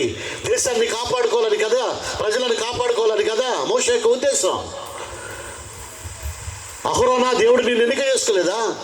మిరియాము దేవుడు నేను ఎన్నిక చేసుకోలేదా? ఎందుకు నీకు అంత ఈర్ష, అసూయ? మోషే ప్రార్థన చేస్తున్న దేవుడు ఆలకిస్తాడు రా అన్నయ్య. అహరోనా మనం ప్రార్థన చేస్తే దేవుడు ఆలకించడా? ఎరా మోషే ఎవరు గొప్పవాడారా? మోషే కంటే ముందున్న వాళ్ళం కాదురా మనం. అహరోను మిరియాము మాట్లాడుకోవటం మొదలుపెట్టారండి. మాట్లాడుకోవటం మొదలుపెట్టారు. ఎవరి మీద? మోషే మీద. మీకంటే చిన్నవాడి మీద మీరు మాట్లాడుకోవటం మొదలుపెట్టారు. జాగ్రత్త, నువ్వు మాట్లాడే ప్రతి మాట దేవుడు ఆలకిస్తాడు. అహరోను మాట్లాడుతున్న మాట, మిరియాము మాట్లాడుతున్న మాట ఎవరు ఆలకించారో తెలుసా? చూడండి, అక్కడ రాయబడిన మాట సంఖ్యాకాండం 12వ అధ్యాయంలో రాయబడిన మాట 4వ వచనం చూద్దాం. యెహోవా మీరు ముగ్గురు ప్రత్యక్ష గుడారమునకు రండని హఠాత్తుగా మోషే అహరోను మిరియాములకు ఆజ్ఞించెను. ఆ ముగ్గురు రాగా యెహోవా మేఘ స్తంభములో దిగి, పైన వ్రాయబడిన మాట అండి 2వ వచనములో 3వ వచనములో మొదటిగా ఉంటుంది, యెహోవా ఆ మాట వినెను. ప్రజలాడు హల్లెలూయా. నిద్ర వస్తుందా? వస్తుంది నిద్ర. ఎందుకంటే సాతాను ఎదురుగా కూర్చొని మీరు అనుకుంటున్నారు నేను ఇసురుకుంటున్నాను కదా అని. సాతాను అంటే అట్టకి ఇసురుకో, కాసేపు నిద్ర వస్తుంది నీకు కూడా. ఏదైనా వినడానికి వినసొంపుగా ఉందనుకోండి, పిల్లలు అంటారేమో నాకు నిద్ర రాట్లో పాట పాడవా అన్నారు అనుకోండి. తల్లి పాట పాడుతూ ఉండగానే పిల్లలు ఏమైపోతారు? నిద్రపోతారు. ఎందుకని? పాట వినడానికి వినసొంపుగా ఉంది కాబట్టి నిద్ర వచ్చేసింది. అలాగే వాక్యము వినడానికి వినసొంపుగా ఉంది కాబట్టి ఇప్పుడు మీకు ఏం రావాలి? నిద్ర రావాలి. రాకపోతే ఆశ్చర్యం. వస్తుంది కదా. చాలామంది నా యొక్క చూసి ఆవులిస్తున్నారండి.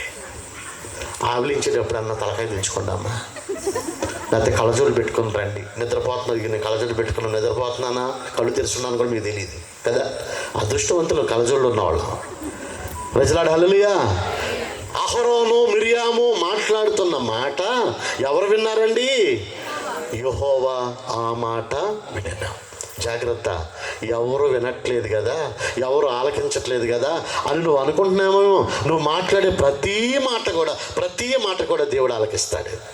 దేవుడు ఆలకించి మోషే, అహరోన్ మీరు ముగ్గురు కలిసి, మిరియాము మీరు ముగ్గురు కలిసి ప్రత్యక్ష గుడారం దగ్గరకు రండి అని కేక వేస్తే మోషే కంగారు వచ్చేసి, ప్రభువా నేనేం తప్పు చేశానయ్యా? ప్రత్యక్ష గుడారానికి నేనెందుకు రావాలి ప్రభువా? నేనేం చేశానయ్యా అని మోషే కంగారు పడుతున్నాడు. అహరోన్కి మిరియాములకి తెలియదా వాళ్ళు ఏం చేశారో? ఏం చేస్తున్నావు నీకు తెలియదా? ఎందుకు నీ కుటుంబంలో దుఃఖము, ఎందుకు నీ కుటుంబంలో కన్నీరు, వేదన ఉన్నాయి? నీలో ఉన్న అలాంటి మనసు కదా, ఓరవలేనితనం కాదా, అసూయ కాదా, మత్సరం కాదా? మిరియాము ఏమన్నా సామాన్యురాలా? అహరోను ఏమన్నా సామాన్యుడా? సామాన్యులు కాదు వాళ్ళు. అసామాన్యమైన కార్యాలు చేయగలిగిన స్థితిలో దేవుడు వారిని ఉంచారు. కానీ వారిలో ఏముందో తెలుసా? అసూయ ఉంది, మత్సరం ఉంది. ఒకవేళ నీళ్ళు అవి ఉన్నాయేమో. దేవుడు రమ్మన్నాడు ప్రత్యక్ష గుడారంకి. వారు ముగ్గురు ప్రత్యక్ష గుడారంకి వచ్చిన తర్వాత దేవుడే కలగజేసుకుని మాట్లాడుతున్నాడు. చూడండి దేవుని బిడ్డలారా, 6వ వచనం. వారిద్దరు రాగా ఆయన నా మాటలు వినుడి, మీలో ప్రవక్త ఉండిన ఎడల యెహోవానకు నేను దర్శనమిచ్చి అతడు నన్ను తెలుసుకున్నట్లు కలలో అతనితో మాట్లాడుదును. నా సేవకుడైన మోషే అట్టివాడు కాదు. ఎలాంటి వాడంట? నా ఇల్లంతటిలో కూడా నమ్మకమైన వాడు. ప్రజలాడ్ దేవుని చేత గొప్ప సాక్ష్యం పొందినవాడండి. నా ఇల్లంతటిలో నమ్మకమైన వాడని. నీకుందమ్మా సాక్ష్యము? నీకుందా సాక్ష్యం? అక్కడ అంటాడు మోషే గురించి సాక్ష్యం ఇస్తూ, నేను గూఢభావముతో కాదు దర్శనమిచ్చి ముఖాముఖిగా మాట్లాడతా. ఎవరితో మాట్లాడతాడో తెలుసా దేవుడు ముఖాముఖిగా? చూడండి మత్తయి సువార్త 5వ అధ్యాయం 8వ వచనం ఒకసారి చూడండి. మత్తయి సువార్త 5వ అధ్యాయం 8వ వచనం. హృదయ శుద్ధి గలవారు ధన్యులు, వారు దేవుని చూచెదరు. దేవుడు ఏమంటున్నాడు? మోషేతో మాట్లాడాలంటే కలలో కాదయ్యా మాట్లాడేది, మోషేతో మాట్లాడాలంటే దర్శనంలో కాదయ్యా మాట్లాడేది, మోషేతో మాట్లాడాలంటే ముఖాముఖితో మాట్లాడతా. ఎందుకంటే మోషే హృదయ శుద్ధి కలిగిన వాడు. ప్రజలాడు హల్లెలూయా. నీకుందా హృదయ శుద్ధి? ఎందుకు నీ కుటుంబంలో శాపకరమైన పరిస్థితులు, ఎందుకు నీ కుటుంబంలో దుఃఖకరమైన పరిస్థితులు వస్తున్నాయి దేవుని బిడ్డ? ప్రజలాడు హల్లెలూయా. ఇంకా మనం చూస్తే అక్కడ అతడు యెహోవా స్వరూపం నిదానించి చూచును, కాబట్టి నా సేవకుడైన మోషేకు విరోధముగా మాట్లాడడానికి మీరెందుకు ఉందండి భయం? ఈ దినాల్లో సేవకుల గురించి మాట్లాడడానికి, విశ్వాసుల గురించి మాట్లాడడానికి భయపడుతున్నారండి. ఎంత మాటలు పడితే అంత మాటలు మాట్లాడతారు. మాట్లాడండి. మీరు మాట్లాడే ప్రతి మాట నా దేవుడు ఆలకిస్తున్నాడు. జాగ్రత్త. ఒకానొక దినాన నువ్వు దాని గురించి సమాధానం చెప్పవలసిన పరిస్థితి ఏమైందో తెలుసా? ఆ మాట పలికి వెంటనే దేవుడు అక్కడి నుండి వెళ్ళిపోయాడండి. ప్రత్యక్షపు గుడారములో నుండి దేవుని సన్నిధి వెళ్ళిపోయింది. ఒకవేళ నీ సేవకుడి గురించి, వాక్యం చెప్తున్న వారి గురించి, లేదా ఒక విశ్వాసి గురించి, నువ్వు తోటి వారి గురించి లేనిపోని మాటలు నువ్వు చెబుతున్నావు అనుకో, దేవుని సన్నిధి ఇక్కడ మనకు ఉండదు. అలాంటి మనస్సు కలిగిన వారి మధ్య దేవుని సన్నిధి మనకు ఉండదు. మనం ఎంతమందిగా కూడుకొని ఉన్నా దేవుని సన్నిధి లేకుండా మనం వ్యర్థముగా ఆరాధన చేయడం అవుతుంది. ఆరాధన వ్యర్థముగా చేయడం అవుతుందండి. జాగ్రత్త. నీ వల్ల దేవుని సన్నిధి చెడిపోకూడదు. నీ వల్ల దేవుని సన్నిధి చెడిపోయిందా? జాగ్రత్త దేవుని బిడ్డ. చూస్తూ ఉండగానే మిర్యాముకి ఏమొచ్చిందో తెలుసా? కుష్ఠవ్యాధి వచ్చింది. అహరోను చూస్తున్నాడంట మిర్యాము వంక, మోషే చూస్తున్నాడు మిర్యాము వంక. దేవుని సన్నిధి వెళ్ళిపోయిందని మోషే బాధపడుతున్నాడు. అరే, ప్రత్యక్ష గుడారం నుంచి దేవుడు వెళ్ళిపోయాడు, ఇప్పుడు మరలా నేను ఎలాగైనా ఆహ్వానించాలి, ఎలాగైనా స్వీకరించాలి, ఎలాగ తెచ్చుకోవాలి నాయన్ని మోషే బాధపడుతూ ఉండగా, అహరోను చూస్తూ ఉండగా కుష్ఠవ్యాధి వచ్చేసింది మిర్యాముకి. ప్రజలాడు హల్లెలూయా. జాగ్రత్త. కుష్ఠవ్యాధి వస్తుంది నీకు అలాంటి బుద్ధి ఉంటే. దేవుని వాక్యానికి మొహమాటం లేదు. యేసుప్రభు వారి దగ్గరకు వచ్చి కొంతమంది అంటారంట, బోధకుడా నువ్వు న్యాయంగా మాట్లాడతావని, మొహమాటం లేనివాడు అని మేము ఎరిగి ఉన్నామయ్యా అంటాడు. ఒకవేళ నీలో అట్లాంటి మత్సరం ఉందనుకో, కళ్ళలాడు నాలుక ఉన్నదనుకో, చెడు మాటలు చెప్పే బుద్ధి నీకు ఉందనుకో, నీ బ్రతుకు కుష్ఠవ్యాధితో సమానం. ప్రజలాడు హల్లెలూయా. ఎప్పుడైతే మోషే మరలా మోకరించి ప్రార్థన చేయడం మొదలుపెట్టాడు, ప్రభువా నా సహోదరికి వచ్చిన కుష్ఠవ్యాధిని తీసేయ్యా. నువ్వు ఎవరి గురించి అయితే చెడ్డ మాటలు మాట్లాడుతున్నావో వారు ప్రార్థన చేస్తే నీకు కలిగిన శ్రమ పోద్ది, లేకపోతే ఆ కుష్ఠవ్యాధితో చేస్తావు నువ్వు. మత్సరము ఎముకలకు కుళ్ళు. హల్లెలూయా. ఏ బుద్ధి కలిగి ఉన్నావమ్మా? నేను అందుకే అంటాను, ప్రహరీ బయట ఉన్న వాళ్ళ గురించి మనకు అవసరం లేదు. దేవుని సన్నిధిలో ఉన్న నీవు యేసోపు వంటి వివేకము కలిగిన స్థితిలో ఉన్నావా, లేకపోతే మిర్యాము వంటి అవివేకమైన స్థితిలో నీవు ఉన్నావా? అహరోను మిర్యాములు అంటారు కదా, ప్రభువా మేము అవివేకులు నాయనా, దుష్టత్వంతో ఉన్నాం ప్రభువా, మేము పైకి భక్తి కలిగిన వారిగా కనబడుతున్నాం కానీ నాయన లోపల అసూయతోనూ మత్సరంతోనూ ఉండి ఉన్నాం నాయన. తల్లి గర్భములో నుండే సగం కుళ్ళిన స్థితిలో ఉన్న నా సహోదరికి వచ్చిన కుష్టి వ్యాధిని దూరపరచు తండ్రి అని మోషే ప్రార్థన చేస్తే దేవుడు మిర్యాముకి కలిగిన కుష్టి వ్యాధిని తీసివేశాడు. నువ్వు ఎవరి గురించి అయితే చెడ్డ మాటలు మాట్లాడుతున్నావో ఆ వ్యక్తి ప్రార్థన చేస్తేనే నీ కుటుంబానికి మేలు. నువ్వు ఒప్పుకోవాలి దేవుని సన్నిధిలో. అందుకే రాత్రికాల సమయంలో మనం ధ్యానం చేస్తున్న మాట వివేకమును గురించి మాట్లాడుతున్నాను. వివేకవంతురాలువేనా, అవివేకంగా ఉంటున్నావా? నీ కుటుంబాన్ని యేసోపులే కాపాడుకుంటావా? యేసోపు ఉన్న చోట ఆ దేశమంతా వర్ధిల్లింది, నీవు ఉన్న చోట నీ కుటుంబం వర్ధిల్లుతుందా? మోషే ఉన్న చోట ఆ ప్రాంతమంతా వర్ధిల్లింది. మిర్యాము అహరోనుకు వచ్చిన ఆ ఆలోచన వారి జీవితాన్ని దుర్భరమైన స్థితిలో తీసుకుని వెళ్ళింది. ఏ స్థితిలో ఉన్నావు నీవు దేవుని బిడ్డ? సొలొమోను రాజుగా వచ్చిన తర్వాత మనందరికీ తెలిసిన మాటలు ఇవన్నీ కూడా. ప్రార్థన చేస్తున్నాడు, 1000 దహన బలులు అర్పించాడు గిబియోన్లో. దహన బలులు అర్పించిన వెంటనే దేవుడే కలగ చేసుకున్నాడు. సొలొమోను, నీకేం కావాలి అడిగయ్యా, నీకేం కావాలంటే అది ఇస్తానయ్యా అన్నాడు. దేవుడే కలగ చేసుకున్నాడు. దేవునికి ఇష్టమైన కార్యము సొలొమోను చేయబట్టి, ఆ దహన బలు 1000 దహన బలు అర్పించబట్టి దేవుడే దిగి వచ్చి సొలొమోను అడుగుతున్నాడు, సొలొమోను నీకు ఏం కావాలి అడిగయ్యా అన్నాడు. సొలొమోను ఏమన్నాడు తెలుసా? అయ్యా, ఎంత గొప్పదైన నీ జనాంగానికి రాజుగా నన్ను నిలబెట్టావు, నేనేమో బాలుణ్ణి, వివేకము కలిగిన హృదయాన్ని నాకు దయచేయి ప్రభువా. వివేకం అంటే దుష్టత్వం విడిచిటే వివేకం అని మనం చూసాం కదా.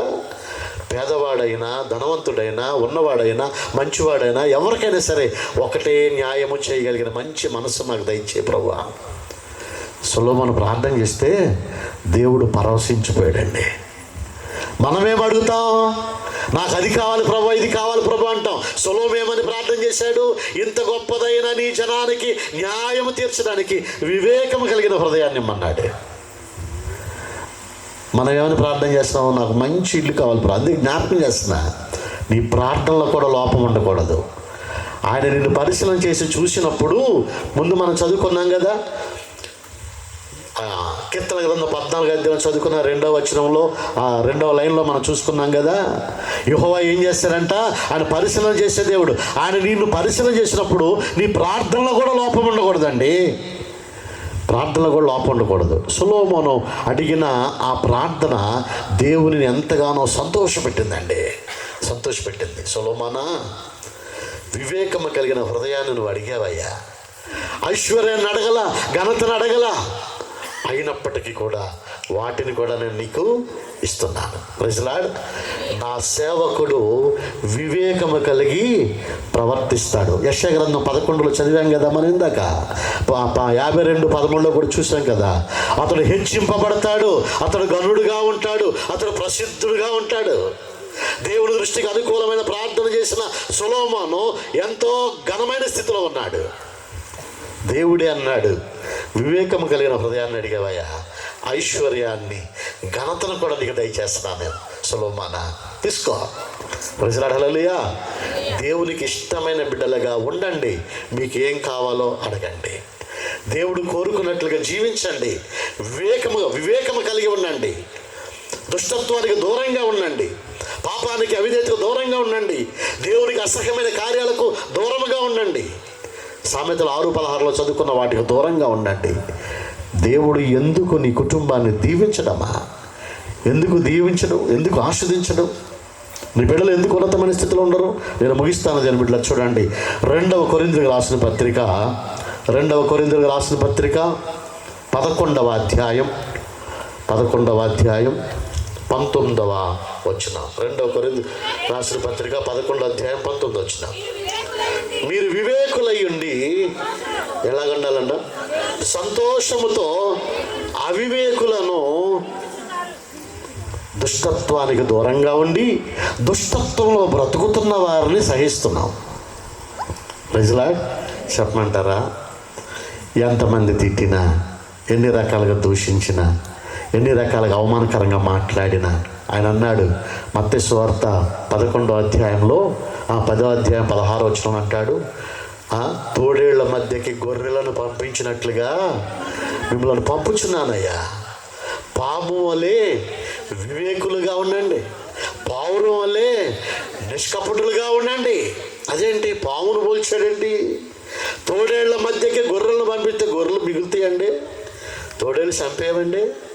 అలాగా దేవుని బిడ్డలమైన మనము తోడేళ్ల మధ్య నివాసము చేస్తున్నాం. పాము వల్లే వివేకం అంటే అర్థం ఏంటో తెలుసా? పాముకి చెవులు ఉంటాయా? ఉండవా? ఉండవా? మరి ఏంటి, ఎవరన్నా గుసగుసలు ఆడుతుంటే అమ్మ వీడు పాము చెవులు గిరినోడమ్మా, మనం ఎంత నెమ్మదిగా మాట్లాడినా అది కనపడుతుందమ్మా అంటారు. మీరేమో చెవులు ఉండవంటారు. ఉండవు, నిజంగానే ఉండవు. నేను అంటాను చెవులు ఉంటాయి, పాముకి చెవులు ఉంటాయి. ఎలాగుంటాయో చెప్పమంటారా? మనకలాగా కనపడేటట్లుగా రంధ్రం ఉండదు. దానికి చెవి ఉంటుంది కానీ ఈ చర్మము మూసివేసి ఉంటుంది. ఇలా రంధ్రం ఉండదు మనకలాగా. అదేం చేస్తుందంటే అడుగుల శబ్దము దానికి ఎలా తెలుస్తుందంటే తన బాడీకి టచ్ అయ్యి అది చెవుల్లో ధ్వనిస్తూ ఉంటుంది. ఏదో శబ్దం వస్తుంది, ఇక్కడ ఏదో ఉందనుకొని అది నెమ్మదిగా జారుకుంటూ వెళ్ళిపోతుంది. ఒకవేళ మన కంట పడింది అనుకోండి, లేచి నిలబడుతుంది. ఇలాగా పాములు పెట్టోడు బోరుతుంటే ఆ సంగీతానికి విని నాట్యం చేస్తుంది అనుకుంటాం మనం. కాదు, అది ఎప్పుడు కాటేద్దామా అని చూస్తూ ఉంటుంది. అది కాటేసే అవకాశం ఉంటే కాటేస్తుంది, లేదంటే అప్పటి వరకు అలాగే ఉంటుంది, లేదంటే తలకాయించుకుని వెళ్ళిపోద్ది. అంటే ఎలాగంటే దాని భావం ఏంటంటే, తోడేళ్ల మధ్యకి గొర్రెలను పంపించినట్లుగా నేను మిమ్మల్ని పంపిస్తున్నానయ్యా, పాము వల్లే వివేకంగా ఉండండి. అంటే శ్రమ ఏదైనా వస్తుందనుకో, దాన్ని తప్పించుకునే మార్గాన్ని చూసుకోవాలి మనం. కష్టం ఏదైనా వస్తుందనుకో, అవమానకరమైన పరిస్థితి ఏదైనా వస్తుందనుకో, అక్కడ అదే అన్నాడు కొరింథీయులకు రాసిన పత్రికలో, మేము వివేకులముగా ఉండి కూడా అవివేకులను ఏం చేస్తున్నాం? సహిస్తూ ఉన్నాం. దుర్భాషలాడినా, తిట్టినా, కొట్టినా, ఏం చేసినా, పేడ కళ్ళపు నీళ్ళు చల్లినా చల్లలేదండి, చంపివేసిన, ప్రాణం తీసివేసిన ప్రవీణ్ పగడాల గారిని చంపలేదా? చంపేశారా? చచ్చిపోయాడు ఆయన? చెప్పరు. అంటే మీరు చెప్పరని కాదు, ఆయన ఎలా చనిపోయాడు అనేది ఎంతవరకు మిస్టరీయే. కానీ క్రైస్తవులుగా మనం అనుకుంటాం సహోదరుని చంపేశారు అని అనుకుంటాం. అలాంటి పరిస్థితులు వచ్చినా వివేకవంతులుగా ఉండి దేవునికి దగ్గరగా ఉండి అన్నిటిని భరిస్తూ ఉన్నాం, అన్నిటిని సహిస్తూ ఉన్నాం. ఇక్కడ అదే అంటాడు 11వ అధ్యాయం 19వ వచనంలో, ఒకడు మిమ్మల్ని దాస్యములకు లోబరిచినను, ఒకడు మిమ్మల్ని మృంగివేసినను, ఒకడు మిమ్మల్ని వశపరుచుకున్నాను, ఒకడు తను గొప్ప చేసుకున్నాను, ఒకడు ముఖం మీద మిమ్మల్ని కొట్టినను మీరు సహించుచున్నారు. ఎందుకో తెలుసా? నా యేసయ్య ఏ శ్రమ పడకుండా నన్ను అనుభవించమని చెప్పలేదు.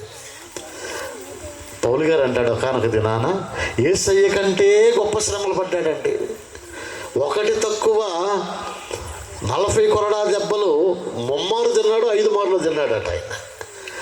సముద్రంలో ప్రయాణం చేస్తూ ఉంటే ఓడ పగిలిపోయి సముద్రంలో నీటిలో నానాడు అనేక సార్లు, ఎన్నో శ్రమలు పడ్డాడు. అంటాడు ఆయన, నా యేసయ్య పడిన శ్రమల్లో ఏదైనా మిగిలి ఉంటే నేను అనుభవిస్తున్నాను. యేసయ్య కంటే ఎక్కువ శ్రమలు పడ్డాడు, కానీ ఆయన పలికిన మాట ఏంటంటే, నా యేసయ్య అనే శ్రమ మిగిలిస్తే ఆ శ్రమను అనుభవిస్తున్నాను అన్నాడు. ప్రజలా, నా యేసయ్య శ్రమ పడకుండా, నా యేసయ్య సహించకుండా నిన్ను సహించమని చెప్పడం లేదు. ప్రజలా, ఇంకా ఆఖరిగా చిన్న మాట చూద్దాం. చూడండి, 1 యోహాను పత్రిక 5వ అధ్యాయము 18వ వచనం నుండి చూసుకుందాం. దేవుని మూలముగా పుట్టిన వాడెవడును పాపము చేయడు. నువ్వు దేవుని మూలంగా పుట్టావా? బాప్తీసం తీసుకున్నప్పుడు అడుగుతాం, అమ్మా ఎవరు బలవంతం చేయలేదుగా, నీ అంతటా నువ్వే బాప్తీసం తీసుకుంటున్నావా? దేవుని కొరకు నిలవబడతావా? అంతవరకు దేవుని కొరకే ఉంటావా? ఉంటానయ్యా, చేస్తానయ్యా అంటాం. అంటే అది నీ నోటి మాటగా అయితే నువ్వు నిలబడలేవు, దేవుడు పిలుచుకుంటే నువ్వు నిలబడతావు. అందుకే అన్నాడు, దేవుని మూలముగా పుట్టి ఉన్నవాడు ఎవడును పాపము చేయడని ఎరుగుదము. దేవుని మూలముగా పుట్టినవాడు తను ఏం చేసుకుంటాడంట?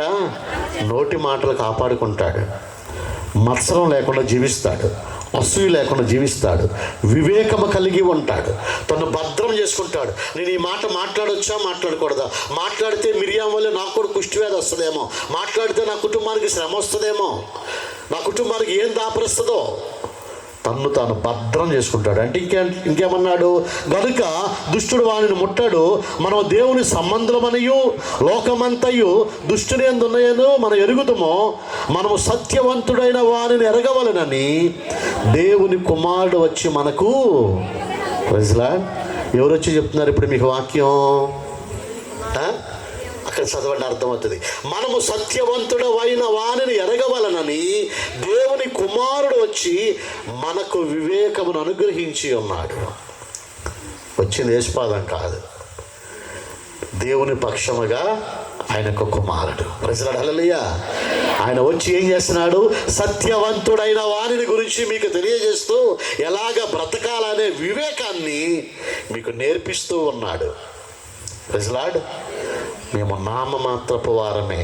దేవుని యొక్క ఆత్మ మాలో లేకపోతే, మాతో ఉండకపోతే మీరు వాక్యము వినలేరు, ఇలాగ కూర్చుండలేరు. కదా. దేవుని యొక్క ఆత్మచేత నింపబడిన స్థితిలో సత్యవంతుడైన ఆ యేసుక్రీస్తు ప్రభువారి యొక్క త్యాగం గురించి తెలియజేస్తూ ఉన్నాం. యోసేపు వంటి వివేకము, జ్ఞాన వివేకము నీకుందా? లేకపోతే మిరియాము అహరోను వల్లే అవివేకులుగా ఉన్నావా? ప్రార్థన చేసుకుందాం. ఏ స్థితిలో నీవు ఉన్నావు దేవుని బిడ్డ? దేవుని యొక్క వాక్యం నీతో మాట్లాడిందా? మిరియాముకి పట్టిన కుష్టు నీకు పట్టాలా? యోసేపు అమ్మివేయబడిన స్థితిలో ఉన్నప్పటికీ కూడా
క్రీస్తునందున్నవారు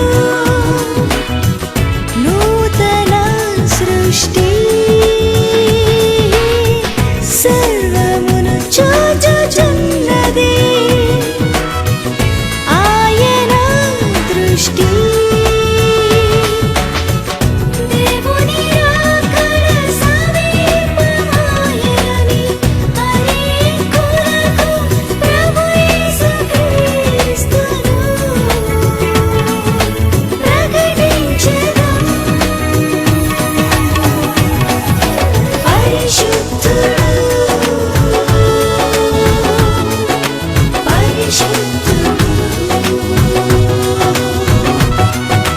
పరిశుద్ధుడనే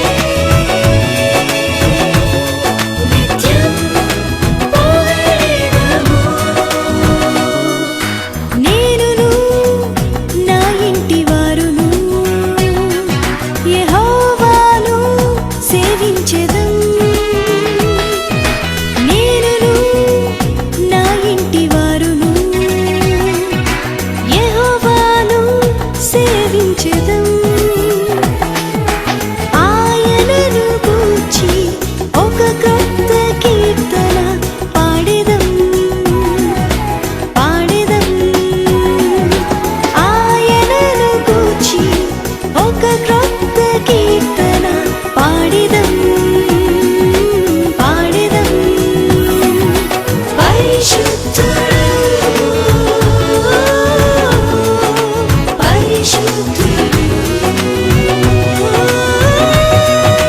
పరిశుద్ధుడనే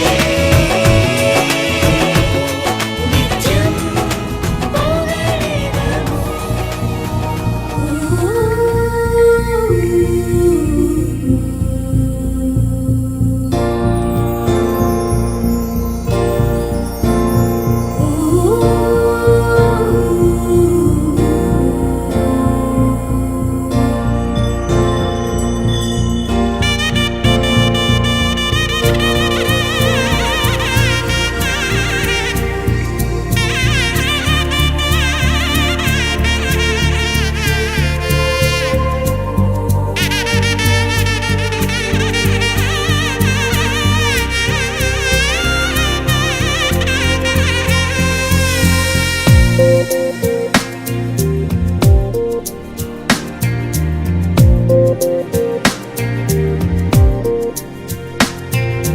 యెహోవనా మొరలాలించెను తన మహాదయను నన్ను గణించెను.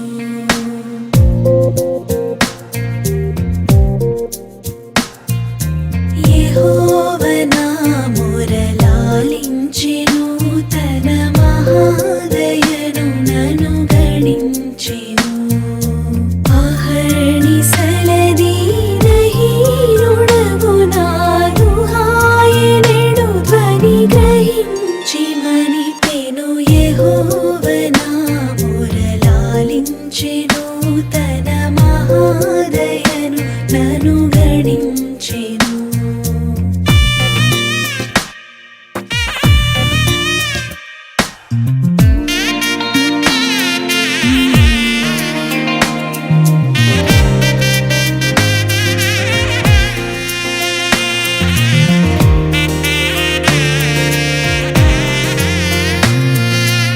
అనీతి వస్త్రమెడలించెను యేసునాథు. అందరూ అలాగే మనసారా ఈ విజయం మీరు సఫలపరిచారు. అందుని బట్టి మీకు స్తోత్రం. వాస్తవానికి ప్రభా, మరి ఈరోజు మార్నింగ్ చూస్తున్న పరిస్థితులు, వాతావరణం అంతా కూడా చాలా ప్రతికూలంగా ఏర్పడింది. కానీ తండ్రి, మీ దాసులంగా ప్రార్థించాం. ఇదిగో తండ్రి, మీ దాసుడు దైవజనుడు ప్రార్థన చేశారు. బిడ్డల ఆత్మీయులు ఎంతోమంది అయ్యా వేడుకోగా మీ దయను బట్టి, కృపను బట్టి మంచి వాతావరణాన్ని మీరు అనుగ్రహించారు. అందును బట్టి మీ స్తోత్రం నాయన. ఇది మొదలుకొని మించిన కృపతో ఇక మిగిలిన 2 రోజులు కూడా మీరు జరిగించుదురుగాక అని పలుకుతున్నాం. మీ కార్యాలు జరిగించండి. ఈ రాత్రి తండ్రి ఈ ప్రాంతాన్ని మీ వాక్యం చేత దర్శించిన ఉపదేశాన్ని బట్టి మీ స్తోత్రం నాయన. ప్రతి మాట ప్రతి వాని జీవితంలో ప్రతి వాని హృదయంలో అది మొలకెత్తి ఫలించినట్లుగా మీ కార్యాలు జరిగించండి తండ్రి. మీ స్తోత్రం అయ్యా తండ్రి. వివేకం కలిగిన హృదయాలు జీవితాలు అందరికీ మీరు దయచేయండి. వివేచన ప్రతి ఒక్కరికి మీరు కలిగించండి. వేటికి దూరంగా ఉండాలో, వేటికి దగ్గర అవ్వాలో, ఎలా ప్రవర్తించాలో, ఎలా జీవించాలో ఈ రాత్రి తండ్రి నాతో అందరితో మీరు మాట్లాడారు. ఆ రీతిగా ఈ ఉపదేశం చేత పట్టుకుని మీ కొరకు జ్యోతులుగా వెలుగుతూ మీ కొరకు జీవించినట్లుగా అందరినీ మీరు సిద్ధపరచండి. ఈ రాత్రి తండ్రి ప్రతి వారి హృదయము వివేకము కలిగిన హృదయముగా మీరు మార్చుదురుగాక అని పలుకుతున్నా. మీ కార్యాలు జరిగించండి. ఉపదేశం అందించిన దైవజనులను మీరు బలపరచండి. ఈ యొక్క సభలు ఏర్పాటు చేసిన మీ దాసులను బట్టి ఇదిగో తండ్రి వెనకమాల ప్రయాసపడుతున్న అయ్యా తండ్రి ప్రతి ఒక్కరిని బట్టి మీ స్తోత్రం. అందరినీ మీరు బలపరచండి. ప్రభునందు ప్రయాస ఎన్నటికి వ్యర్థం కాదన్నారు. దానిలో ఉన్న ప్రతి దీవెన నీ ప్రజలు చూచుదురుగాక, ఈ గ్రామము కుటుంబాలు చూచుదురుగాక, అనేక మందికి దీవెనకరంగా మేలు మీరు చూపుదురుగాక, అనేక మందికి రక్షణార్థంగా ఈ కార్యాలను మీరు సఫలపరచుదురుగాక పలుకుతున్నాం. మీరే కార్యాలు చేసి సహాయం చేసి ఇక ముందు కూడా ముందున్న 2 దినాలు మీరు ఆశీర్వాదకరంగా జరిగించమని అడిగినవన్నీ మీ నామములో సమృద్ధిగా సంతృప్తిగా పొందుకొని ఉన్నాము తండ్రి. సభలను బట్టి మీకు లెక్కల స్తోత్రాలయ్యా. ఈరోజు నేను మొదటి రాత్రి ఎంతో ఘనంగా మహిమకరం అద్భుతంగా జరిగించారు దేవా. మరి ఉదయకాలం చూసినట్లు భయంకరమైన వాతావరణం మారిపోయింది. ప్రార్థించినప్పుడు మంచి వాతావరణం ఇచ్చారు. ఈ రాత్రి కాల సమయంలో ఘనమైన కార్యాలు ప్రాంతం జరిగించిన విధానమైన లెక్కలు స్తోత్రాలు ప్రభువా. ఇంతవరకు మీరు తోడుగా నడిపించారు. ముందున్న కార్యాలు కూడా మహిమకరం జరిగించమని ప్రార్థన చేస్తున్నా ప్రభువా. ఈ రాత్రి కాల సమయంలో ప్రభువా దేవా మరి మీ సేవకులను శ్రేష్టమైన మాటలు ఈ ప్రాంతానికినైనా మీరు తెలియపరచాలని మీకు అన్నాను ప్రభువా. విన్నంటి మాటలు విని విడిచిపెట్టి వాక్యం ద్వారా ప్రతి ఒక్కరూ కష్టపడినైనా జీవించే కృప అనుగ్రహించమని ప్రార్థన చేస్తున్నా ప్రభువా.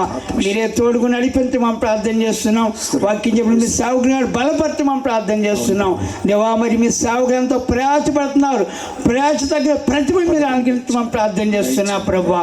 అలాగే రేపు రాత్రి 2 రాత్రుల కాడనైనా ముందున్న సభలు కాడ మహిమకరం జరిగించి ప్రతి ఆటంకాల ద్వారా మంచి వాతానుకూలపరిచి కార్యాలు మహిమకరం జరిగించి మీకు కాపుదలు దాచ్యమని ప్రార్థన ప్రతిమానం దాయిచ్యమని యేసునామర్చున్నాం తండ్రి. ఆమేన్. ఆమేన్. దేవుని ప్రేమ, కుమారుడైన యేసుక్రీస్తు ప్రభువారి కృప, పరిశుద్ధాత్మ అన్యోన్య సహవాసం ఇప్పుడు వచ్చిన మనందరికీ, సంఘమంతటికి, మన ప్రాంతంలో ఉన్న ప్రతి కుటుంబానికి ఇప్పుడు ఎల్లప్పుడూ సదాకాలము తోడైండును గాక. ఆమేన్. అందరికీ